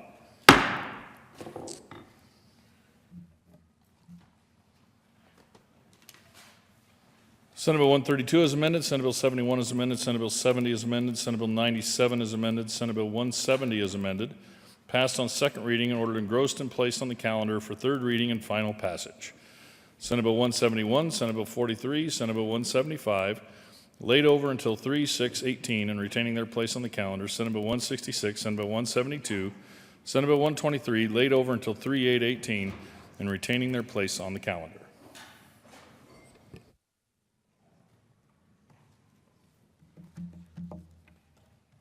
Consideration of governor's appointments, consent calendar. Majority Leader Holbert. Thank you, Mr. President.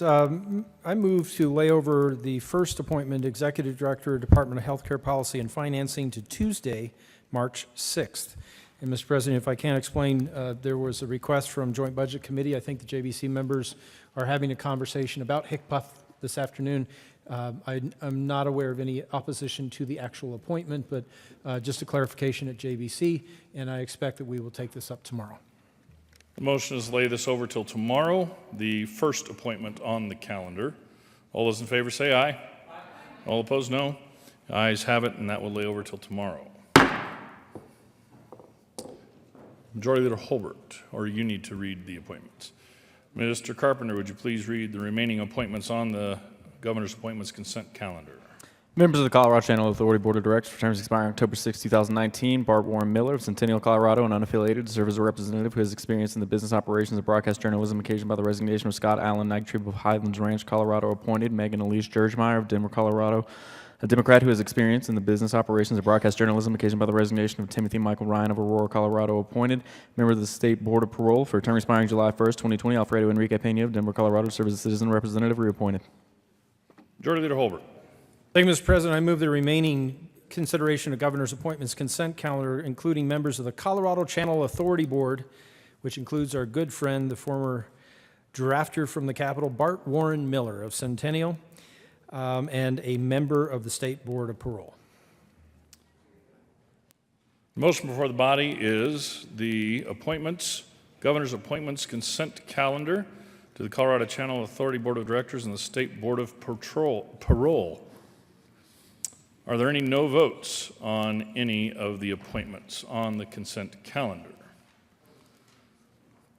With 35 ayes, 0 noes, 0 absent, 0 excused, that motion is adopted. The following members are appointed to the Colorado Channel Authority Board of Directors: Bart Warren Miller and Megan Alice Yergemeyer, and the State Board of Parole, Alfredo Enrique Pena.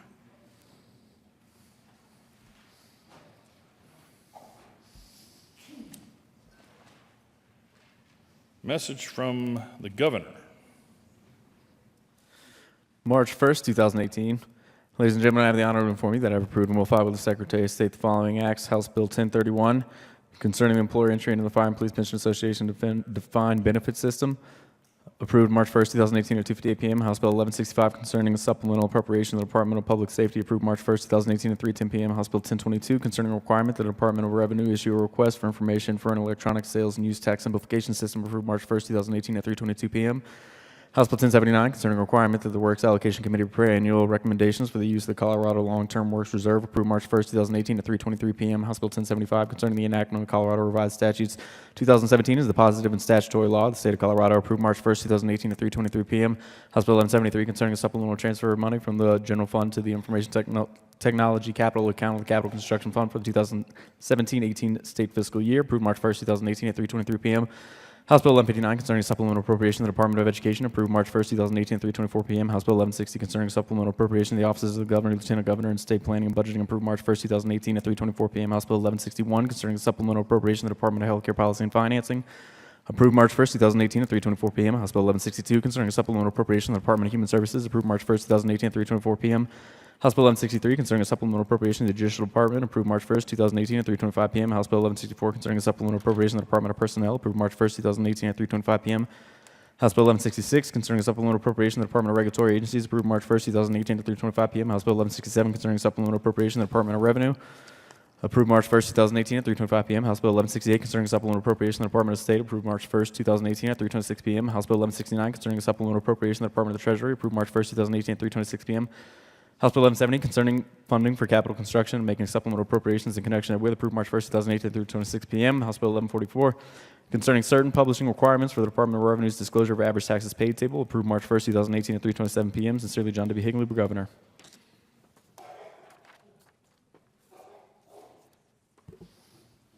Message from the House. The House has passed on third reading transmitted of Rise Statutes, House Bill 1237, 1239. The House has passed on third reading transmitted of Rise Statutes, House Bill 1078, 1042, 1188, 1093, 1016. Amended as printed in the House Journal, February 28, 2018. The House has passed on third reading transmitted of Rise Statutes, House Bill 1193. Amended as printed in the House Journal, February 28, 2018. And amended on third reading as printed in the House Journal, March 5, 2018. The House has passed on third reading and returns herewith. Senate Bill 9. The House has passed on third reading and transmitted of Rise Statutes, Senate Bill 36. Amended as printed in the House Journal, February 28, 2018. Message from the Reviser.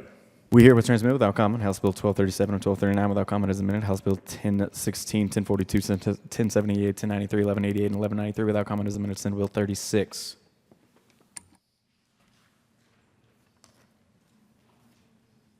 Did we get everything? Okay. Announcements.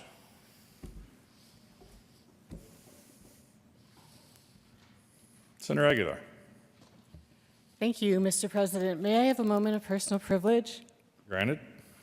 Thank you. Colleagues, I wanted to take a moment to thank our Republican and Democratic colleagues in the House of Representatives for condemning and refusing to tolerate workplace harassment. They had the moral fortitude to exercise the power granted to the legislature under Article 5, Section 12 of the Colorado Constitution, and they expelled a member of the legislature with 52 votes, both Democrat and Republican. Joint Rule 38 of the Senate and the House of Representatives puts in place a workplace harassment policy to create and maintain a work environment in which all members, legislative employees, and third parties are treated with dignity and respect. This policy is binding on all members of the General Assembly. This workplace harassment policy prohibits unwelcome sexual advances, requests for sexual favors, and other verbal or physical conduct of a sexual nature. Our workplace harassment policy sets out an implementation plan that uses the preponderance of evidence standard, which is the standard of proof applied in most civil court cases involving equal opportunity employment matters. For this reason, the members of the Senate Democratic Caucus asked that the Senate resolution we prepared and submitted for introduction on February 13, 2018, entitled Concerning the Expulsion of Senator Randy Baumgardner for Sexual Harassment of a Legislative Employee, be promptly introduced and brought to the floor of the Senate for debate. Thank you for your attention. Thank you, Senator.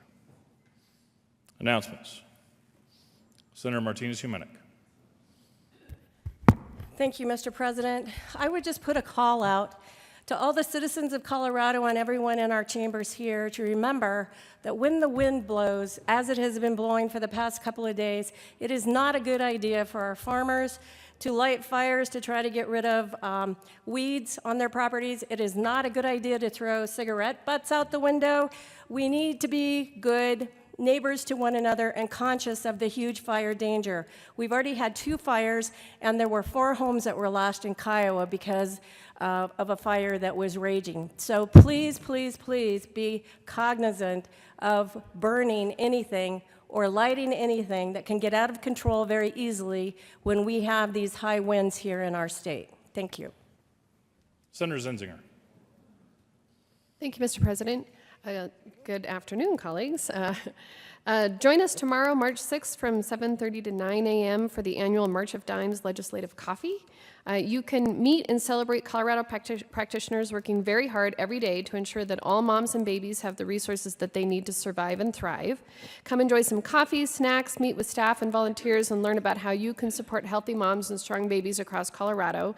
These activities will be held outside of the Old Supreme Court chambers.